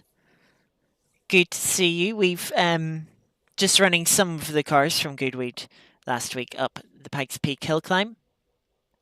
That 405 is quicker than it looks. Yeah, it really is. it really is quicker than it looks. The wings do actually give it quite a bit of downforce. And if you stiffened up the suspension a bit as well to sort of set it up more for the tarmac course that I'm running here, yeah, this would then actually have a chance of beating the 78 here. It really would. Anyway, with that done, let us move on to the 99T.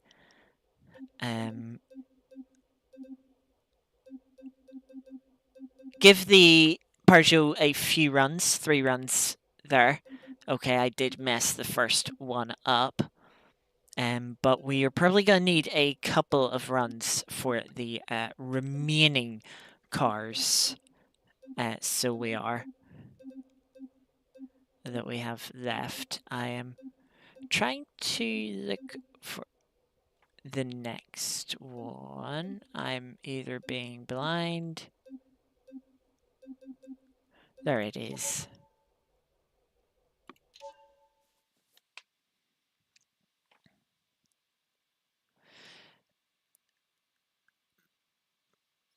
Yeah, so with that little break of the Peugeot, we're back into the open wheel single seater F1 cars.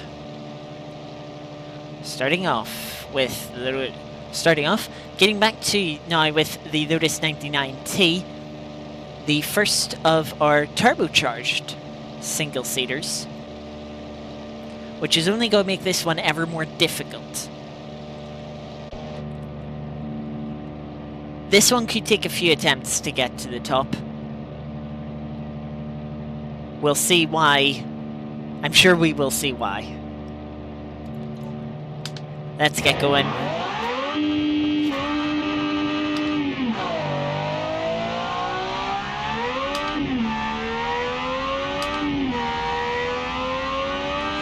Oh, big stop already. The turbo just trying to put down its power. Oh, that was a little tap on the guardrail. You can see, oh yeah, easily flat out turbo kicks in, and the car's just like, nope, I want to go visit a tree, please. Or a guardrail.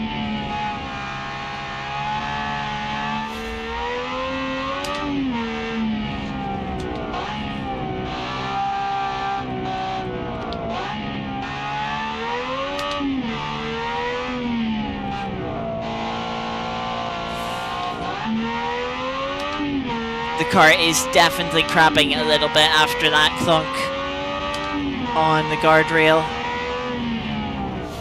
Ah, that's not stopping. Oh, there's an invisible wall there. But yes, that is how dangerous and difficult this car is.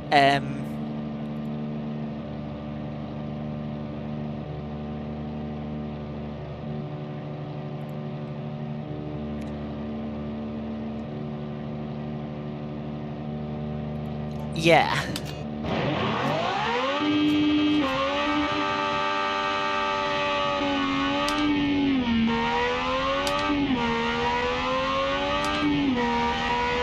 So while the car may have the grip,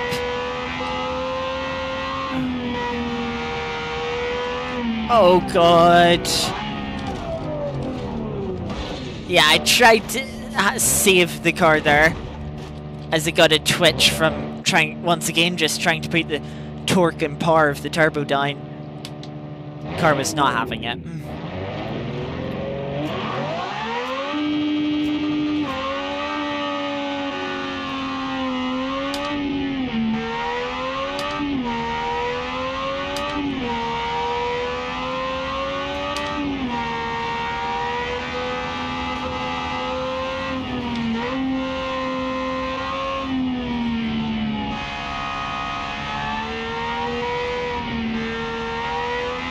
Oh, there it goes again. And just like that, we're visiting trees at 200 odd kilometers an hour.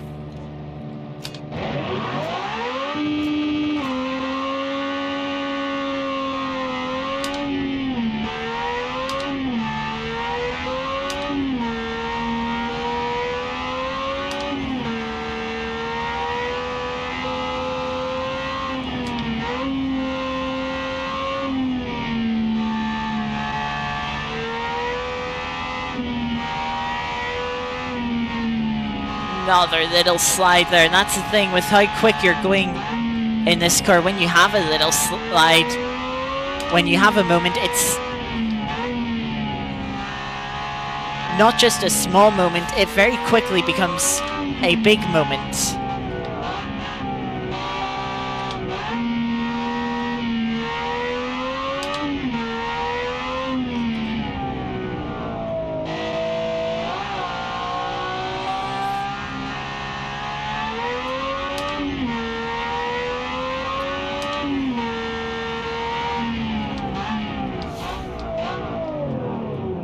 I think I had a little bit of a lock up there and just getting onto the dirt. There's no grip there whatsoever. Gotta be careful of the turbo lag.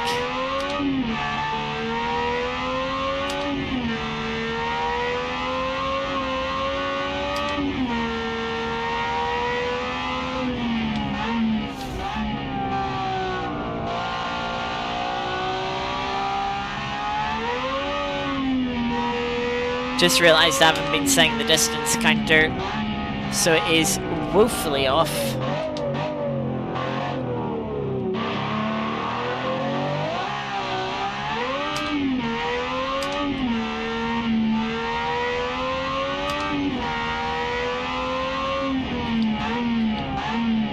Oh, just in too deep, and yeah, that's ripped off the front left wheel.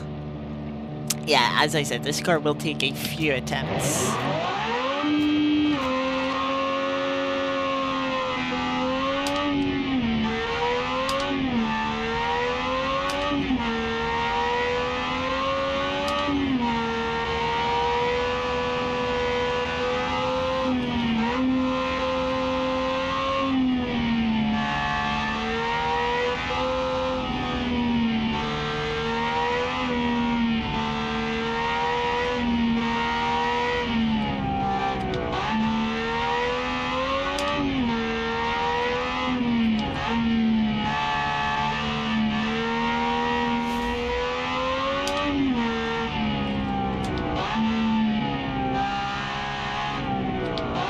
Oh, that corner's quite tight.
You can see this car just barely accelerates when you're out of the turbo power. Then how much it just picks up. when it gets into that turbo band.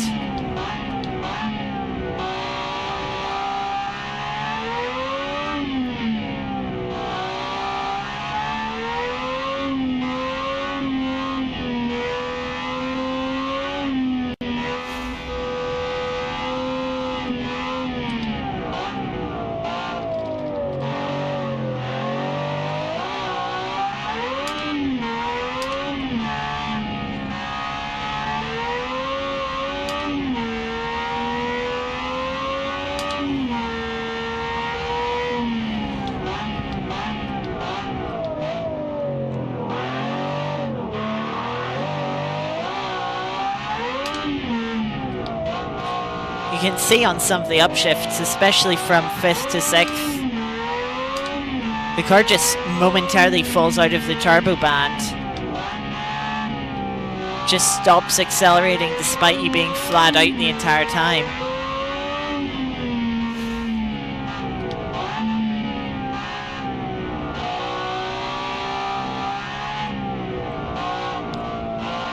Through these few corners, just kind of coasting the car through more.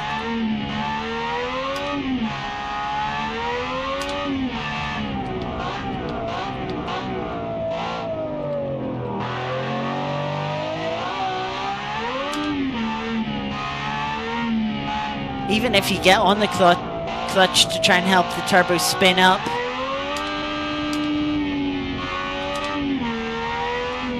sometimes it just takes so long to build the revs.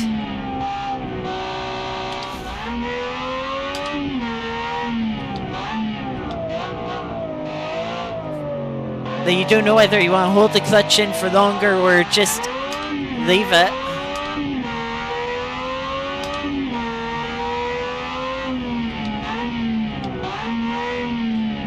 Oh, that's in deep.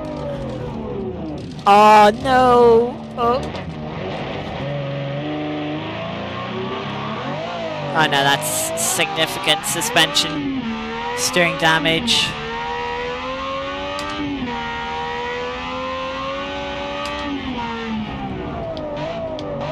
Yeah, that'd be really difficult to complete the run with.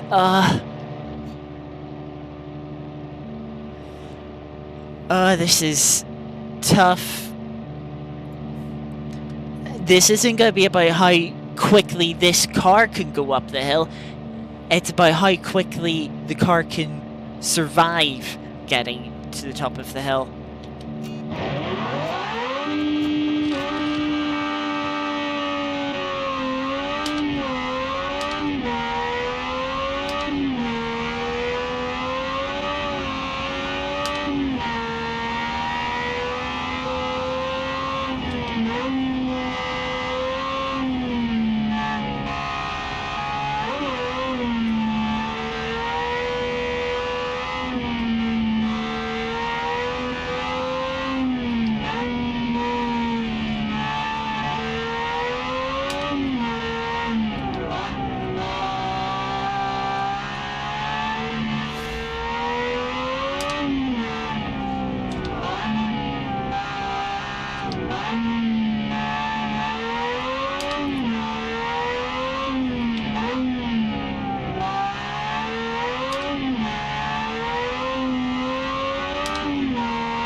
Thought I was going to run wide there for a moment.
By halfway there.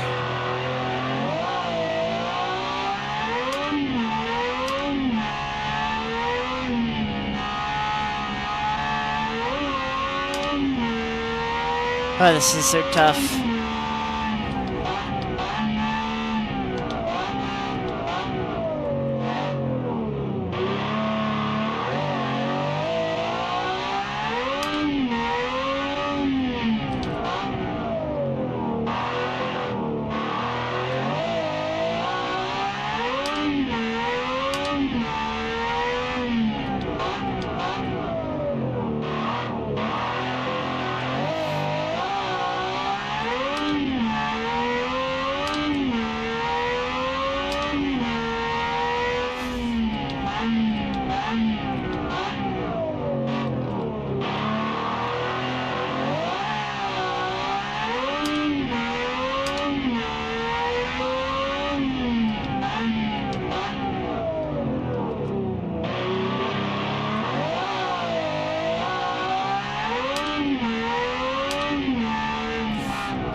Finally getting over the hairpins.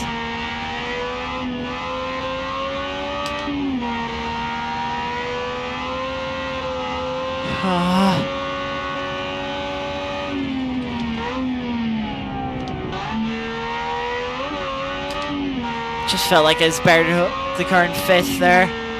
Nearly got up to 320 kilometers an hour. Can't quite take these corners flat out like we did in the Lotus 79.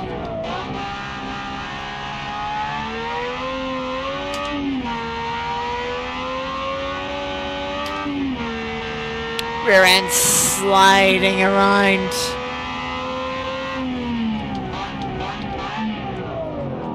Ah, no, just in deep. Oh, the suspension's out of whack.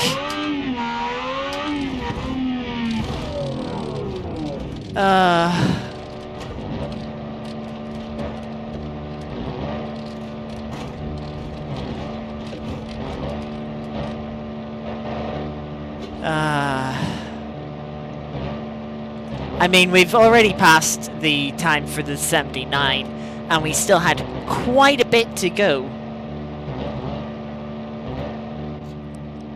So, this isn't beating the 79. The turbo lag just loses it too much time in the slow speed corners, and it snaps too much in the high speed corners to just be as confident, be as quick in high speed corners. we will, of course, give it another go. Oh, this takes so much focus.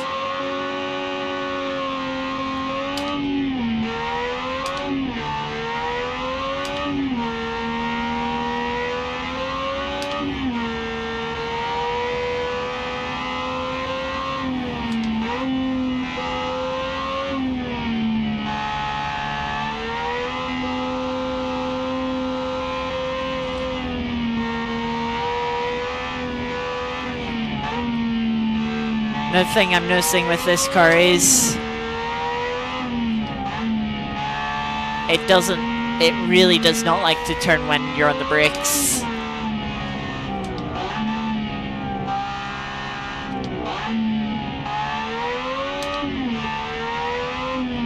Alright, thanks for tuning in, Ice. Hope you enjoy the rest of your evening.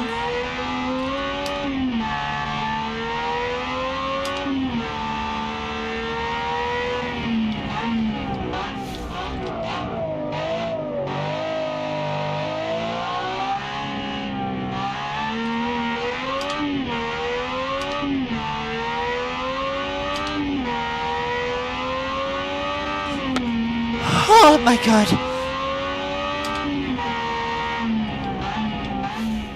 That was a big snap.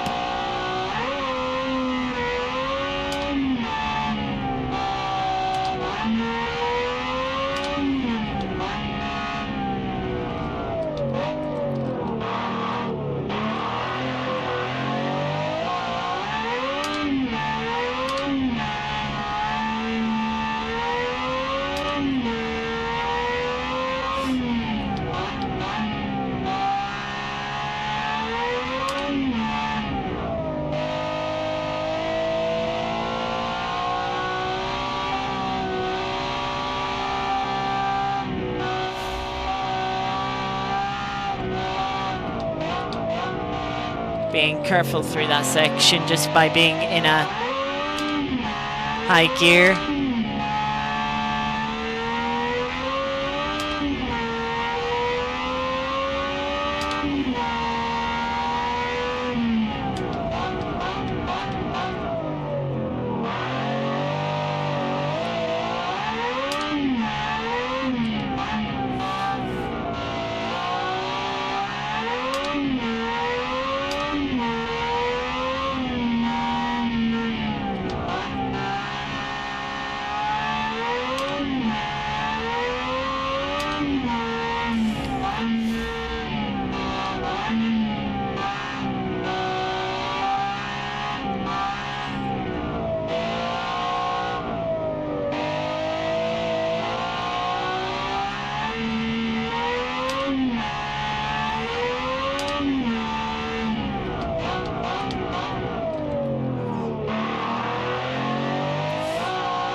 These hairpins are a nightmare.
that's deep. Please don't damage the steering.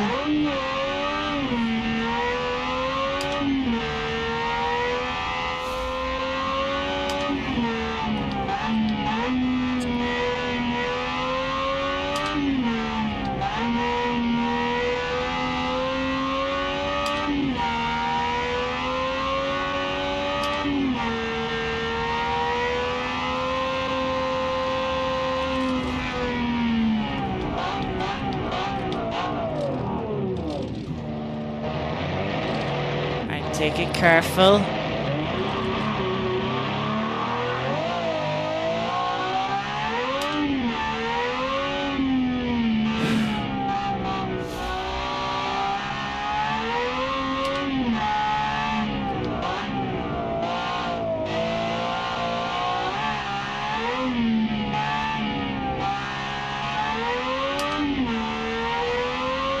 Oh, this right-hander's gonna be something.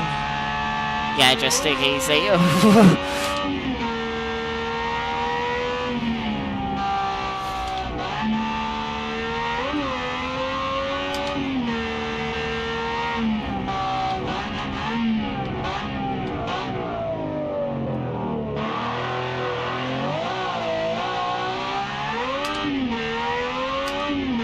I think at this point we're fighting to go sub 8 minute.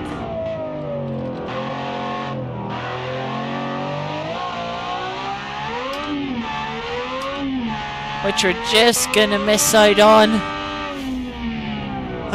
By just under 4 seconds. Oh, my internet is just killing frames. Yay!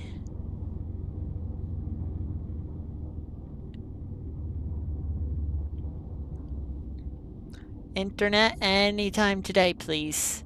Would be nice.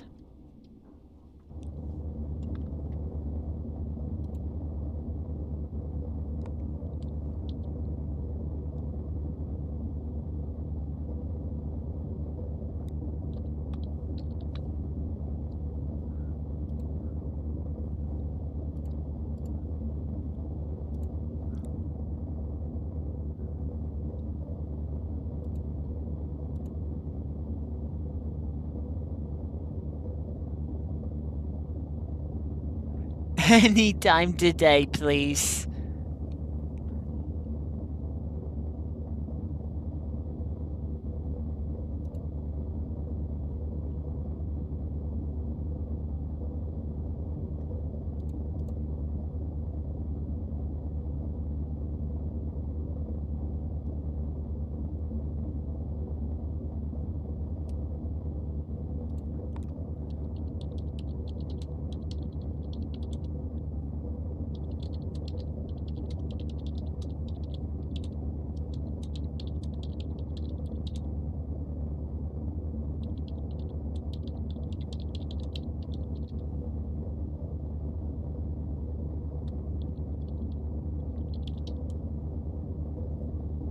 Looks like, are we back now? Hey,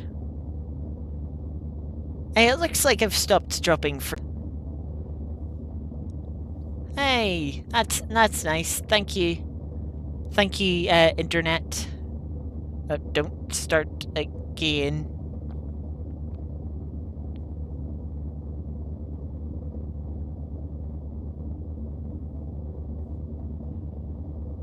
Probably doesn't help I do have the bit rate a bit higher than it should be.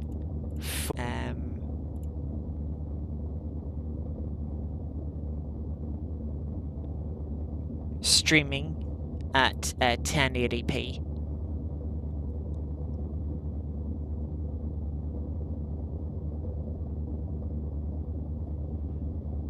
Just give me 1 moment. I will try and fix that.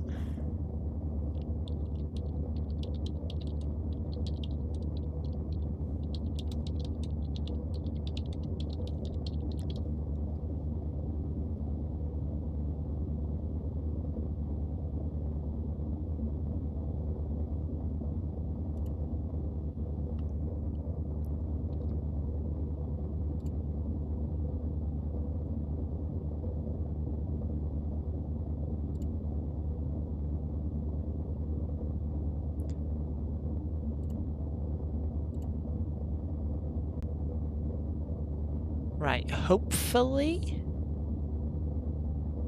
that has worked. The stream may have dropped for a quick moment while that setting changed.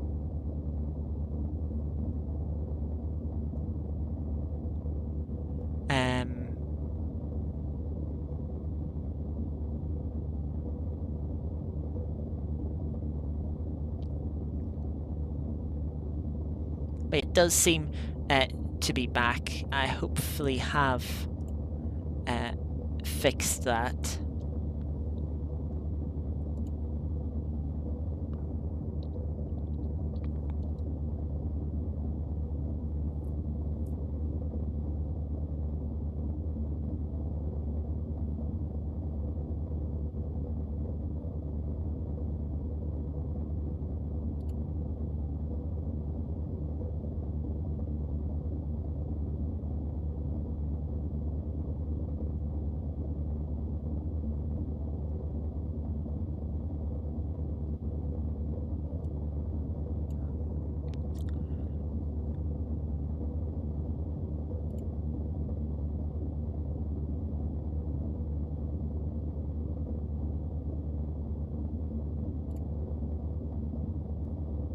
But yeah, hopefully that means a few less dropped frames.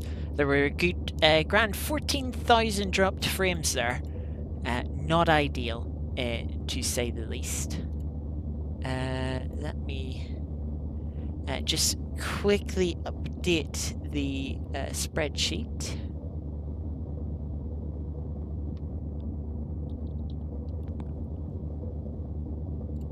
And yeah, we can see here the Lotus really struggling with the turbo lag. The 990 really struggling with the turbo lag. The threatening to throw you off the cliff. If you even think about going flat out through some of those corners in the final few kilometers. It yeah, it has no mercy. No mercy whatsoever.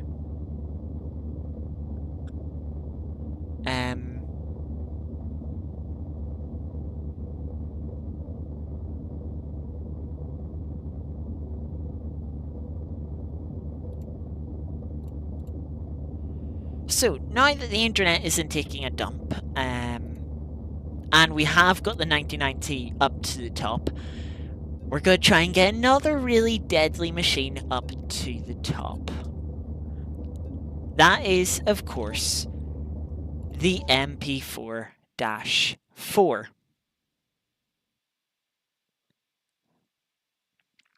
Now, I do just need to ignore that file explorer for a moment. I do need to make a little bit of space on my SSD because I am very much about to run out of space, which isn't ideal.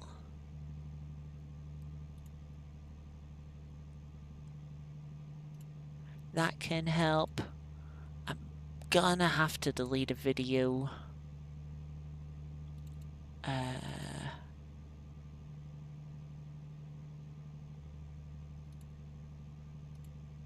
What do I delete?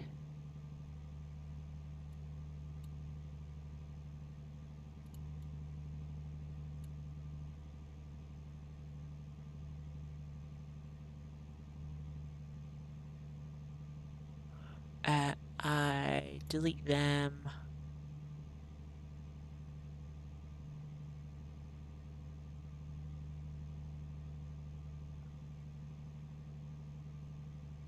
Oh, I'm not sure what that is exactly, and I don't know where it's gonna come up, so just give me a quick moment here. Apologies for the delay.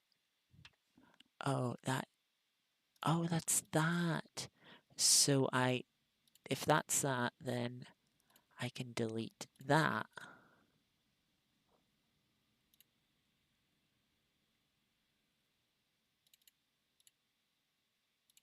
And then this is... Oh, that's that. so I can delete that as well. Okay, I have a bit more space now, and I should be all right. I can transition back to that. And I can now load up the MP4-4.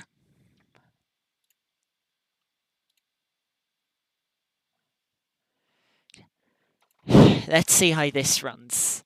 This is going to be another difficult car with how quick it is.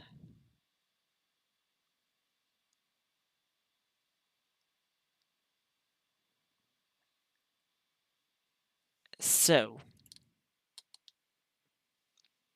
into first person. And, yep, let's waste no more time.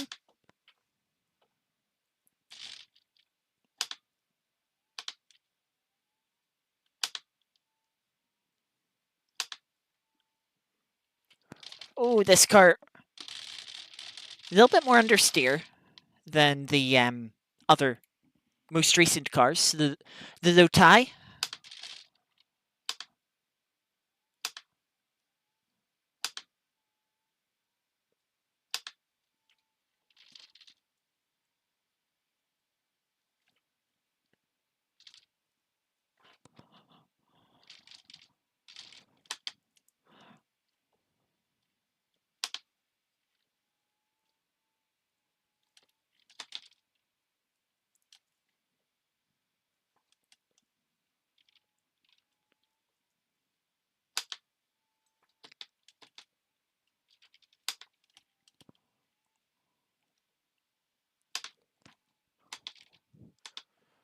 Not as lethal as the 99T. Oh, sorry. Yeah, well, I will restart just to put on car audio. Sorry, my apologies. I forgot to mute it. Thanks for reminding me, Iris. Or letting me know.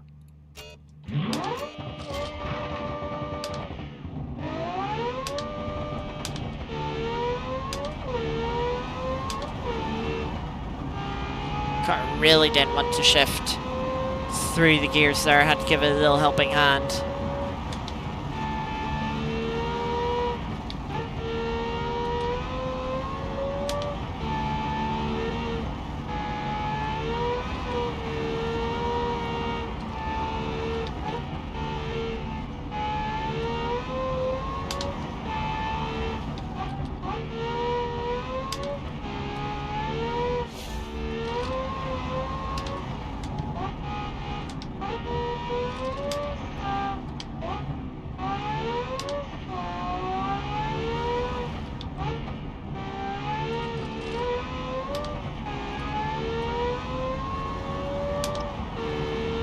This car doesn't quite have as much grip as the 79 or the 99T.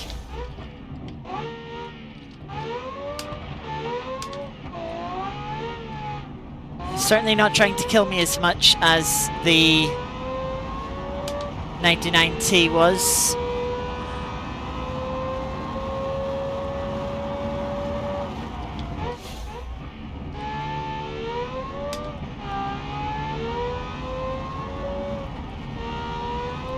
But just does not feel as planted as the 79.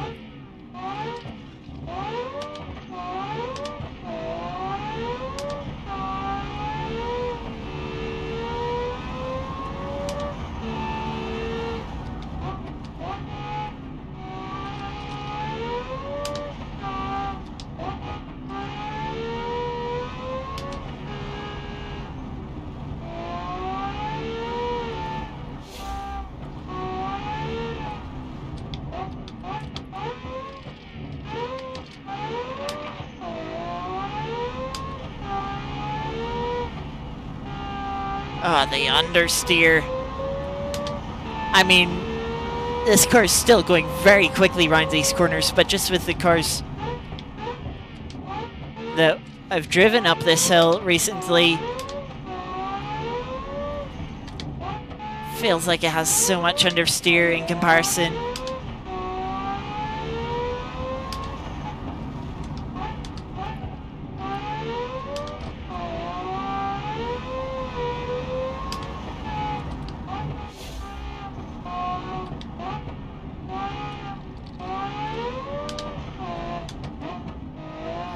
which for me is frustrating. Like, okay, the 99T was trying to murder me with oversteer, but in a way, I enjoy a challenge that when a car has oversteer like that.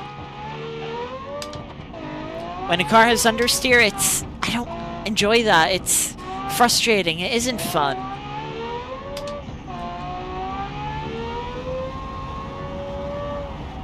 Just have to live with it for this MP4.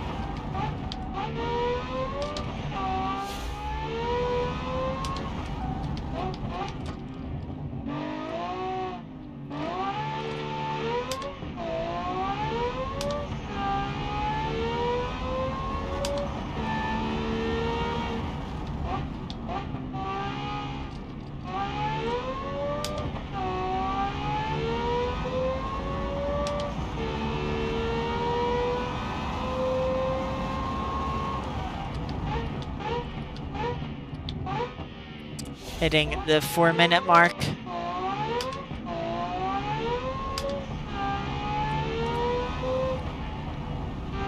And we're not far past halfway.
Yeah, there's the understeer.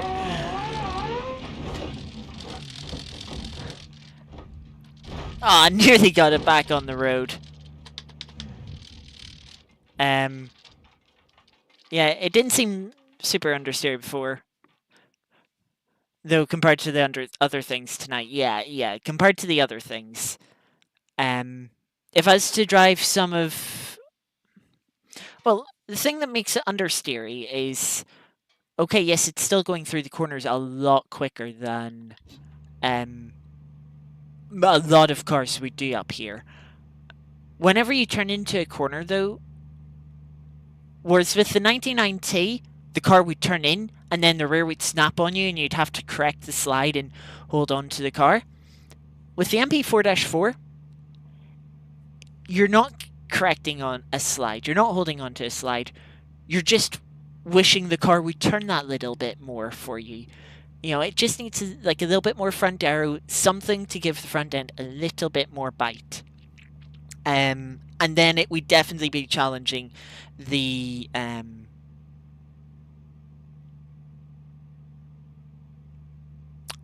yeah, then it would definitely be challenging the other Lotuses a bit more. Anyway, we didn't make it to top of the hill, so let's try again.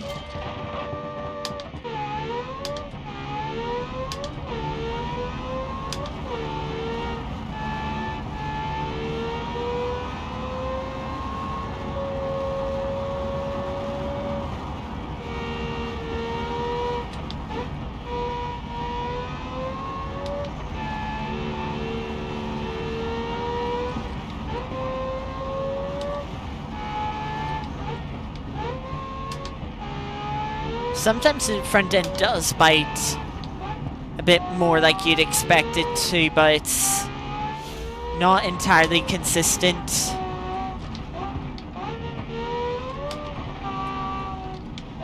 It could be something suspension related as well in the setup.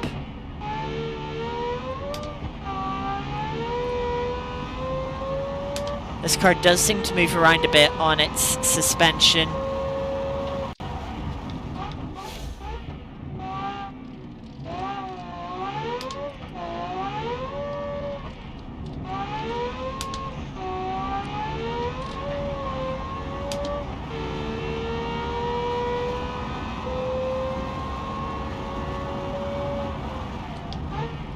Or yeah, it could be something diff related.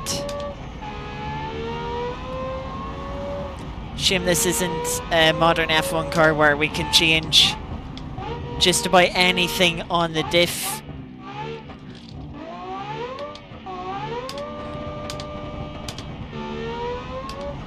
Car didn't want to shift up there. But yeah, shame if this was a modern F1 car.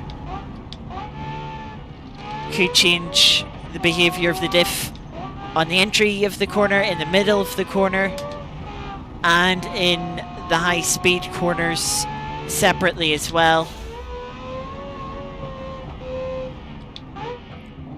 Very complicated modern day F1 diffs.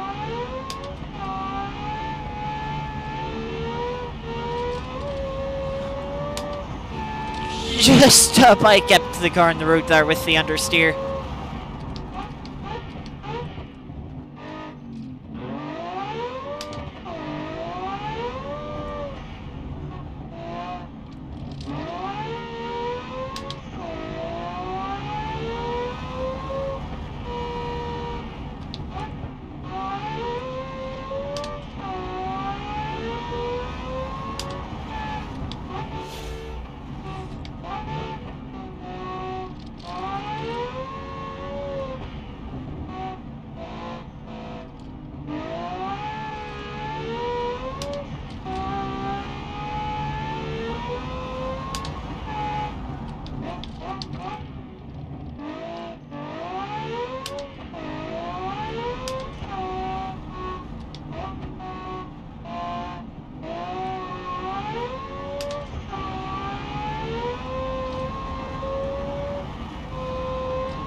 Yeah, this car feels a bit more like I'm going for a cruise up Pikes Peak compared to the 99T, to be honest. Or the Lotus 79.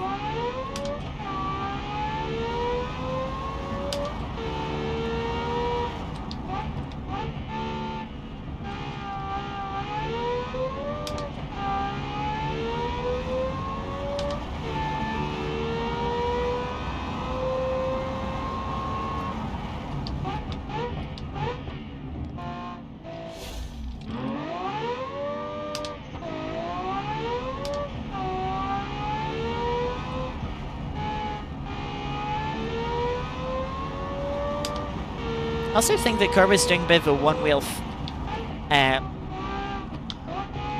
fire, or whatever the saying is. Yeah, I think it's kind of just spinning one wheel on the exit of some of these hairpins.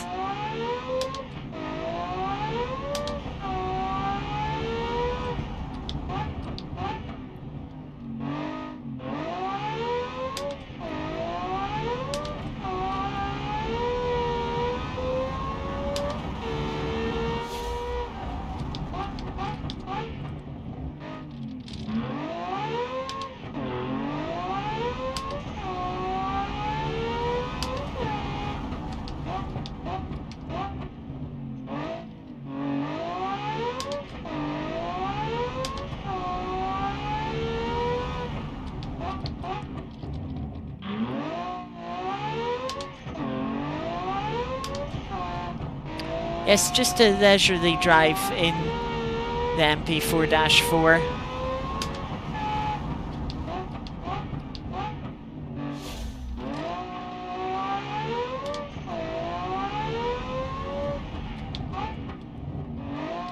As you do.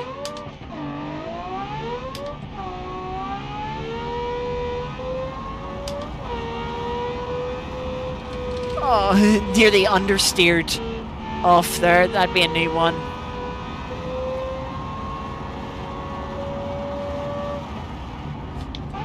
Not quite getting up to 320 kilometers an hour that the 99T did up to that right-hander.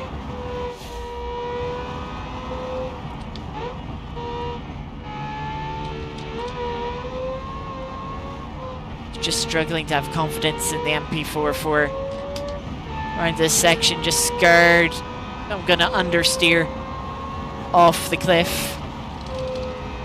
With the 1990, it was always scared that the rear end was going to snap out and throw me off.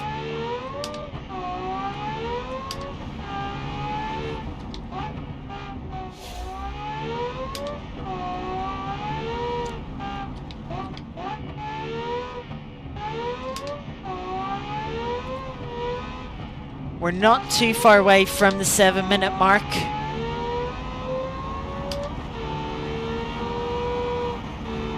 I think I can confidently say with how far we have to go, we're not going to beat the 79.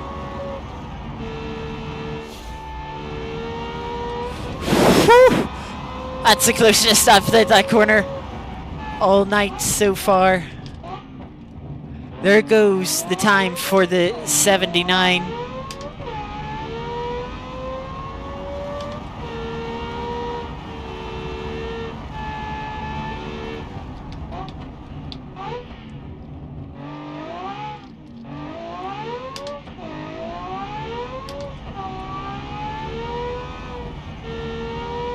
Had to take a big lift there through the final corner just because otherwise the car would have understeered into the finish gantry. A 7:31.2. It does make it the second quickest car up the hill of those that have that I've ran up the hill today. It's difficult in a way that the car was understeering, and I call it difficult because I don't like understeer. It's certainly not slow by any means. Yes, it certainly isn't slow. It's just that, yeah, unfortunately, when you do compare it to the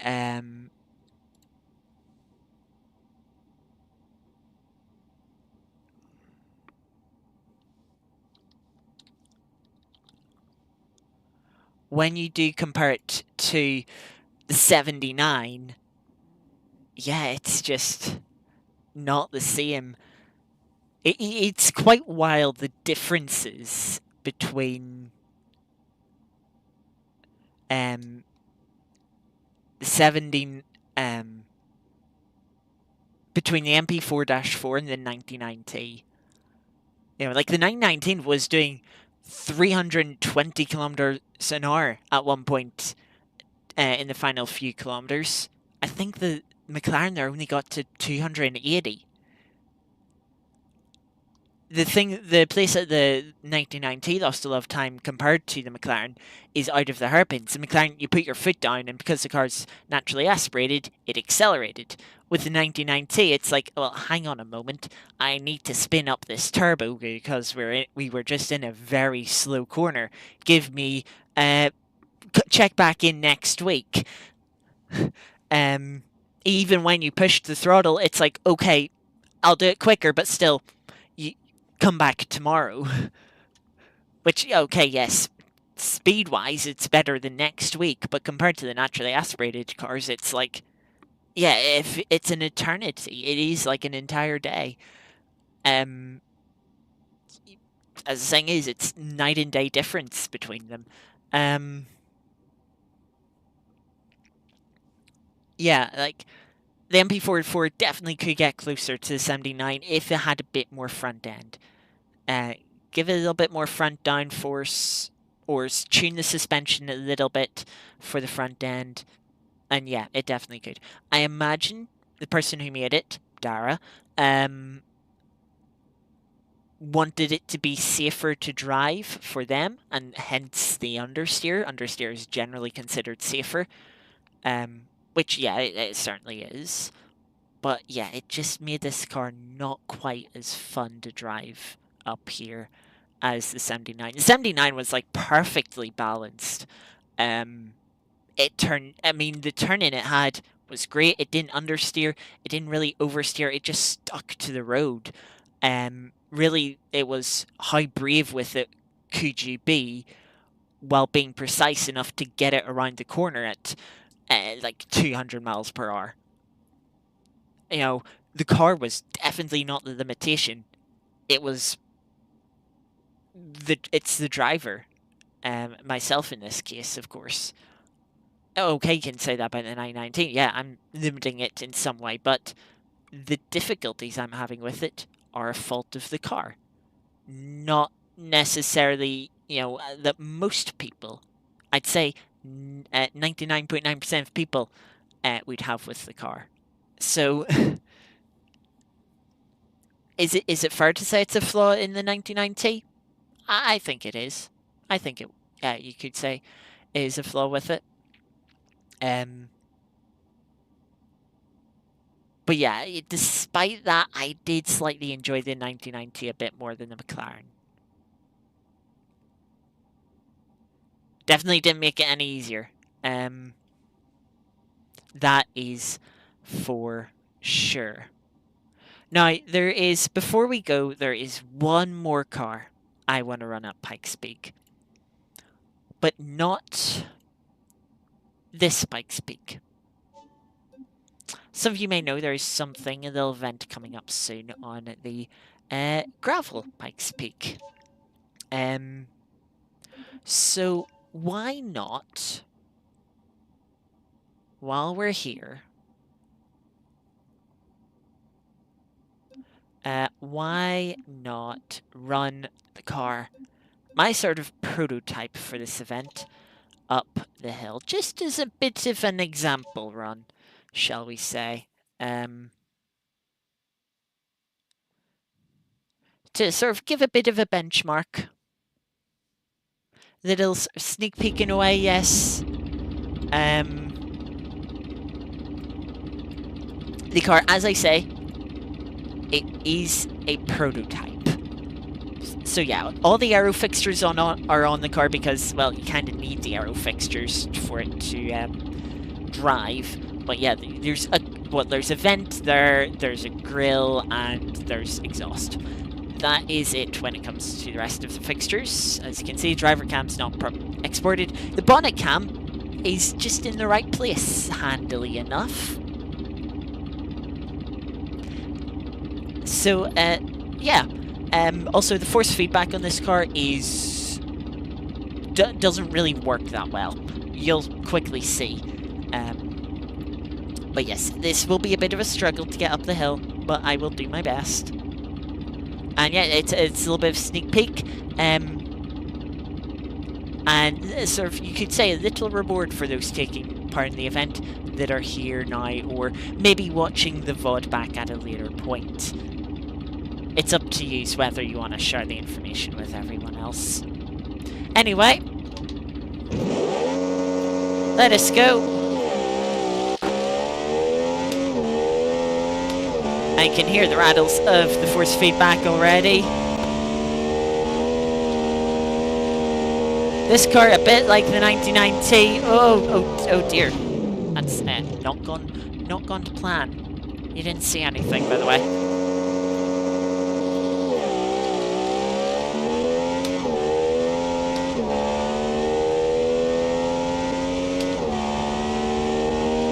But yeah, this car, like the 99T, the front end does turn in,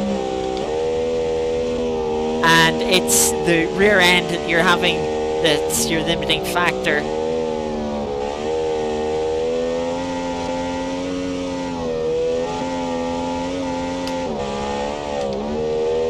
Car feels a bit slidier than it did the first time I drove it up here. Force feedback isn't any better, funny enough, because I haven't changed anything.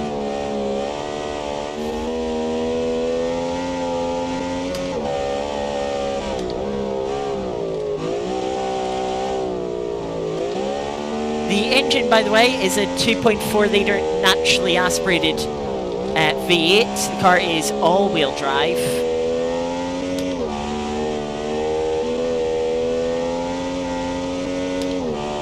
It'd be interesting to try the Peugeot up in these conditions, but of course it is on those racing soft tyres that we mentioned earlier, so it would struggle quite a bit for grip up here.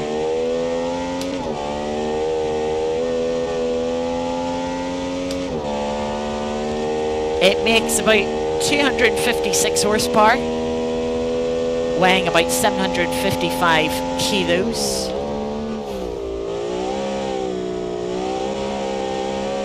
And it makes about 700 kilos of downforce at about 250 kilometers an hour.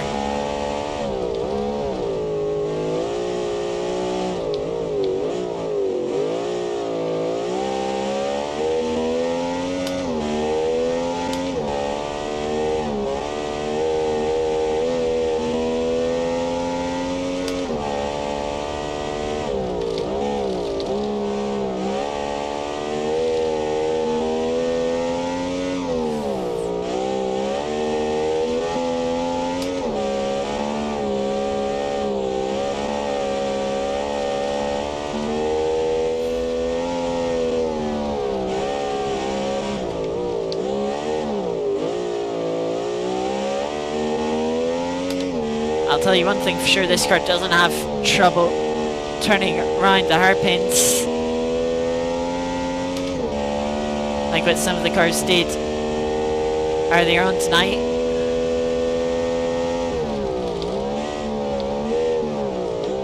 Bit early on the brakes into this hairpin.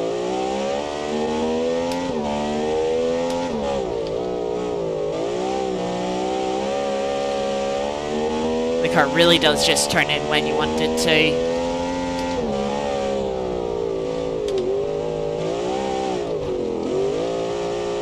Be a little bit too much there, taking a bit of the inside banking.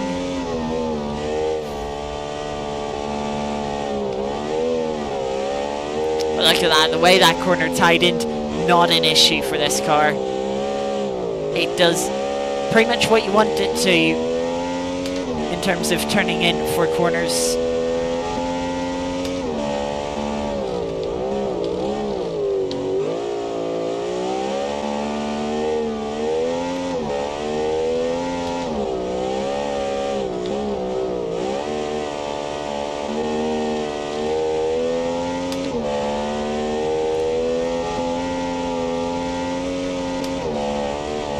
Also, my SSD has run out of space, so this run isn't even being...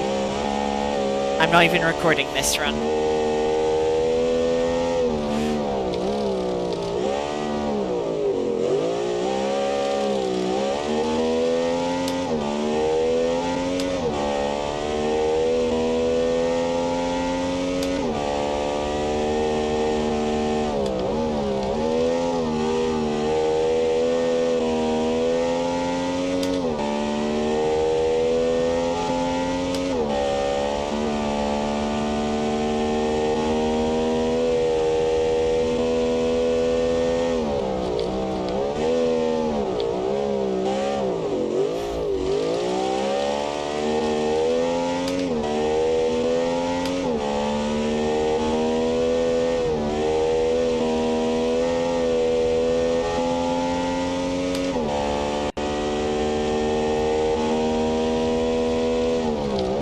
I think the problem with the force feedback of this car, why it's like constantly vibrating around, clipping like it is there, is with how low the car is. It's on pretty much minimum ride height.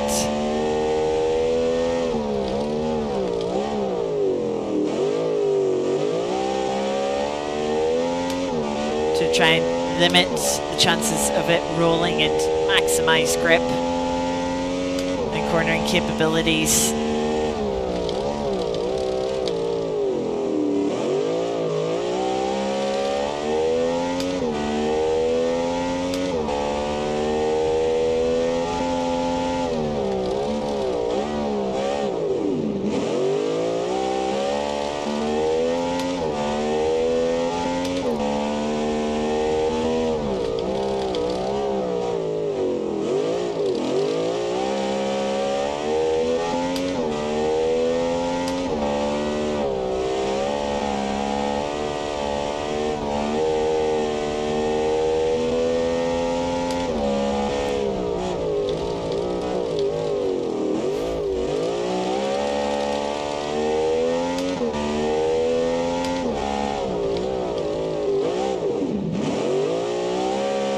really need to use the handbrake with this car.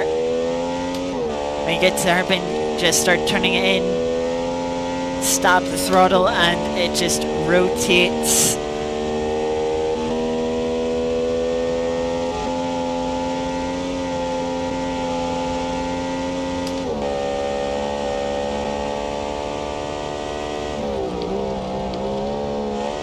Just shy of 220 kilometers an hour there. That's 100 kilometers an hour down on what the 99T did into that corner.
Car just got loose over bumps.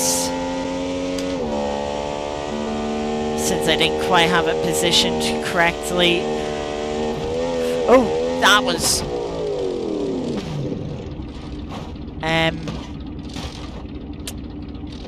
may have slightly launched the car over...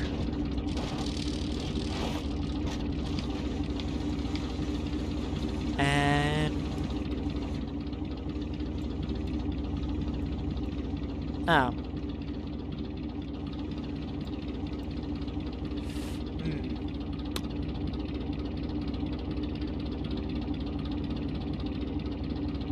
Yeah, that,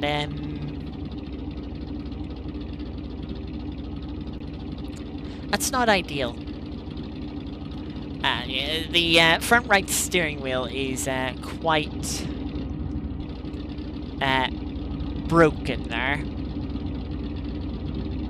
Oh, you can see it's also mid-engined.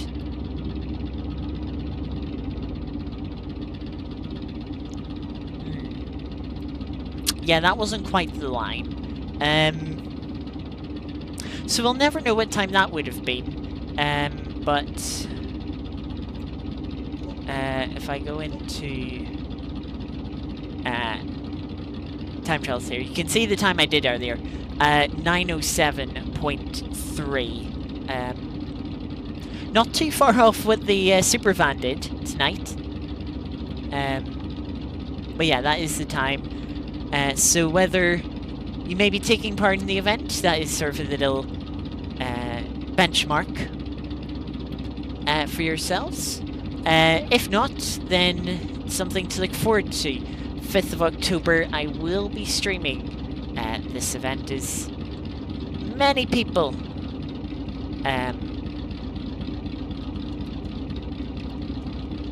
hopefully many people at least make their way up Pikes Peak and attempt to be the quickest.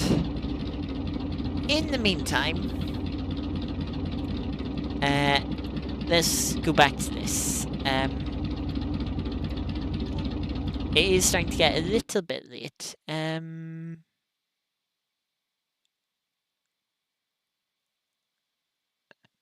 It is 10:10. As always, we will finish with a bit of Art of Rally.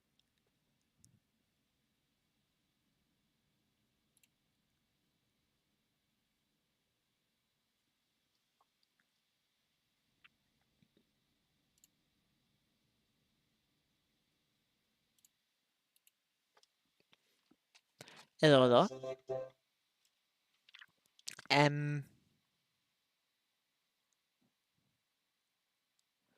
Yeah, as it is a little bit late, we'll do the daily event. Gonna leave the weekly event for a little later on in the week.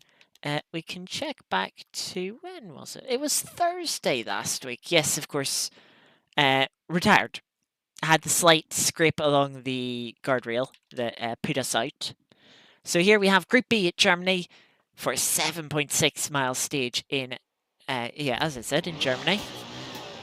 We have a Porsche.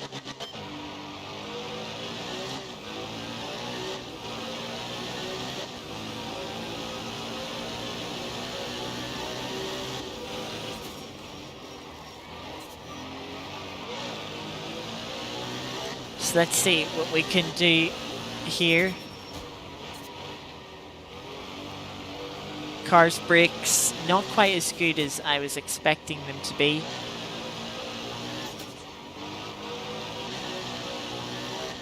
Car not quite as responsive as well as I thought it would be. It's a little bit slow to turn into corners.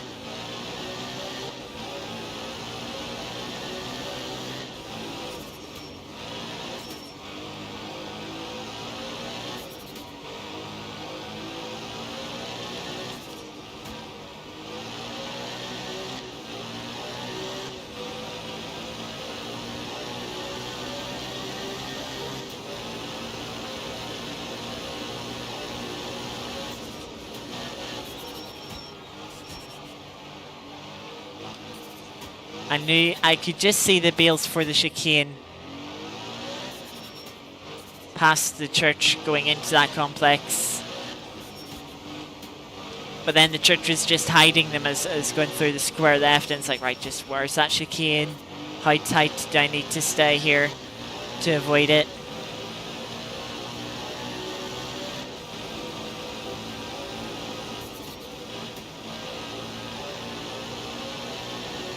As we get into the difficult part of the stage, the part where there's no margin for error, nearly turned in too early there, just about avoided the little cobblestone on the inside there.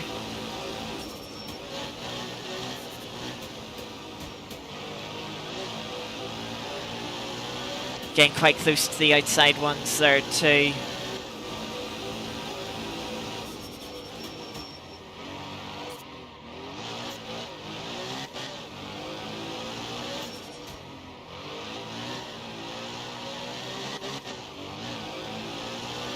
Sliding the car round the hairpins.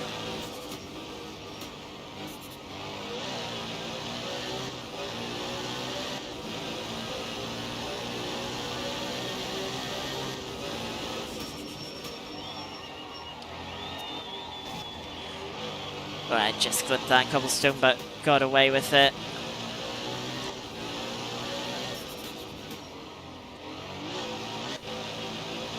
I say I could get good stage time here. Good result if I don't hit any of the... if I don't make any big errors. These stages with these cobblestones in Germany tend to extract quite a few mistakes out of people.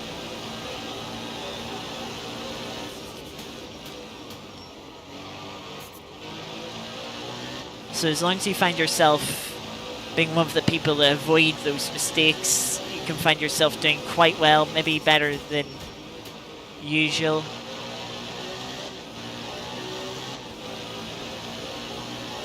Not too far to go. I believe we have this right-hander and a chicane. Through the chicane flat out up to the line, it'll be a 349.8, which puts us 26th. Top 10%, that is much more like it to where we were sort of back in July before I spent most of August in England. So yeah, that was a good run. Happy with that. And yeah, as I said, we will leave it there because we're going to have an extra couple of streams this week. We'll leave it to Thursday to complete the weekly event. So as I put my controller away here, well, hang on a sec. I'm actually going to close Art of Rally. I usually forget to and leave it on for like an hour after the stream. Then it's like, oh, I should probably close that. But yes, let me get you up to date with the plans for the streams this week and for the coming weeks. So this week we're going to have an extra stream on Thursday. You might have noticed it on the channel. I did schedule it last night. We're going to have a set of sprint races on ACC at Imola. It will be 4 sprint races. Yes, 4. The first, we'll start with a qualifying session. Then we'll go into 2 20-minute races. Then we'll have another qualifying session before having a third 20-minute race and a final 30-minute race. So quite a bit of racing there. That is about 90 minutes of racing. Yeah, that's 90 minutes of racing across 4 sprints, 2 qualifying sessions that set the grids for the first and third races. The first 2 races and then the final 2 races. So yeah, there is variable weather. The weather randomness is set to like a 6 out of 10. So it will be quite variable. It can definitely rain. Hopefully it will. That should throw up an interesting challenge. And then on Sunday, we have a 90-minute race at Kyalami. Both of these races, all GT3 cars. But yeah, that's what we have planned. Thursday stream starts 7 p.m. UK time. Then about 7:45 p.m. UK time for Sunday's stream. Then from next week for about 8 weeks or 6 weeks, 6 or 8 weeks, I'll specify here. On Tuesdays, we're going to have a series on Assetto Corsa, the original, a World Touring Car Championship. That's going to run for 8 weeks on Tuesdays. Start time will probably be shortly before 8 p.m, so maybe about 7:45, sort of similar to Sunday.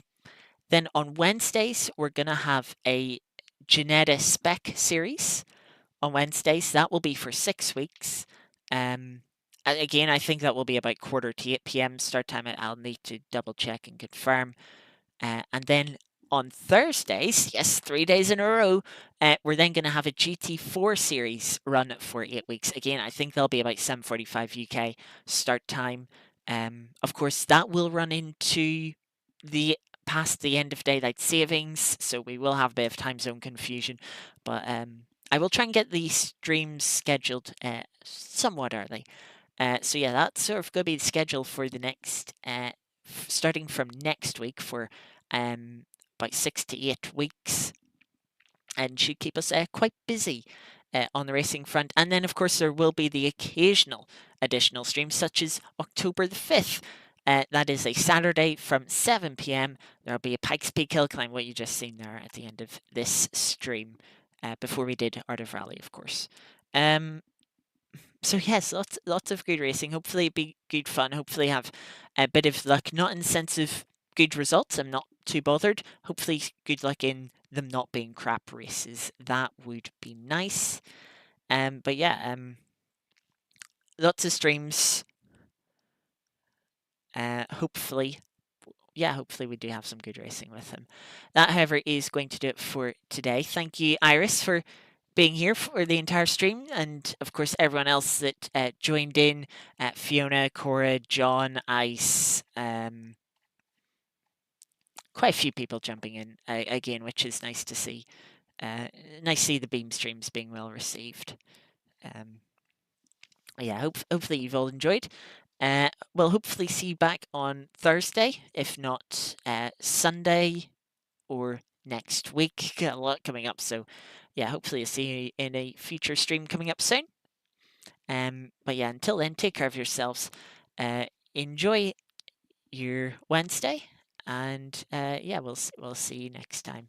Bye bye. I need to quickly fix this. Bye. There we go. Take care. See you all next time. Bye bye.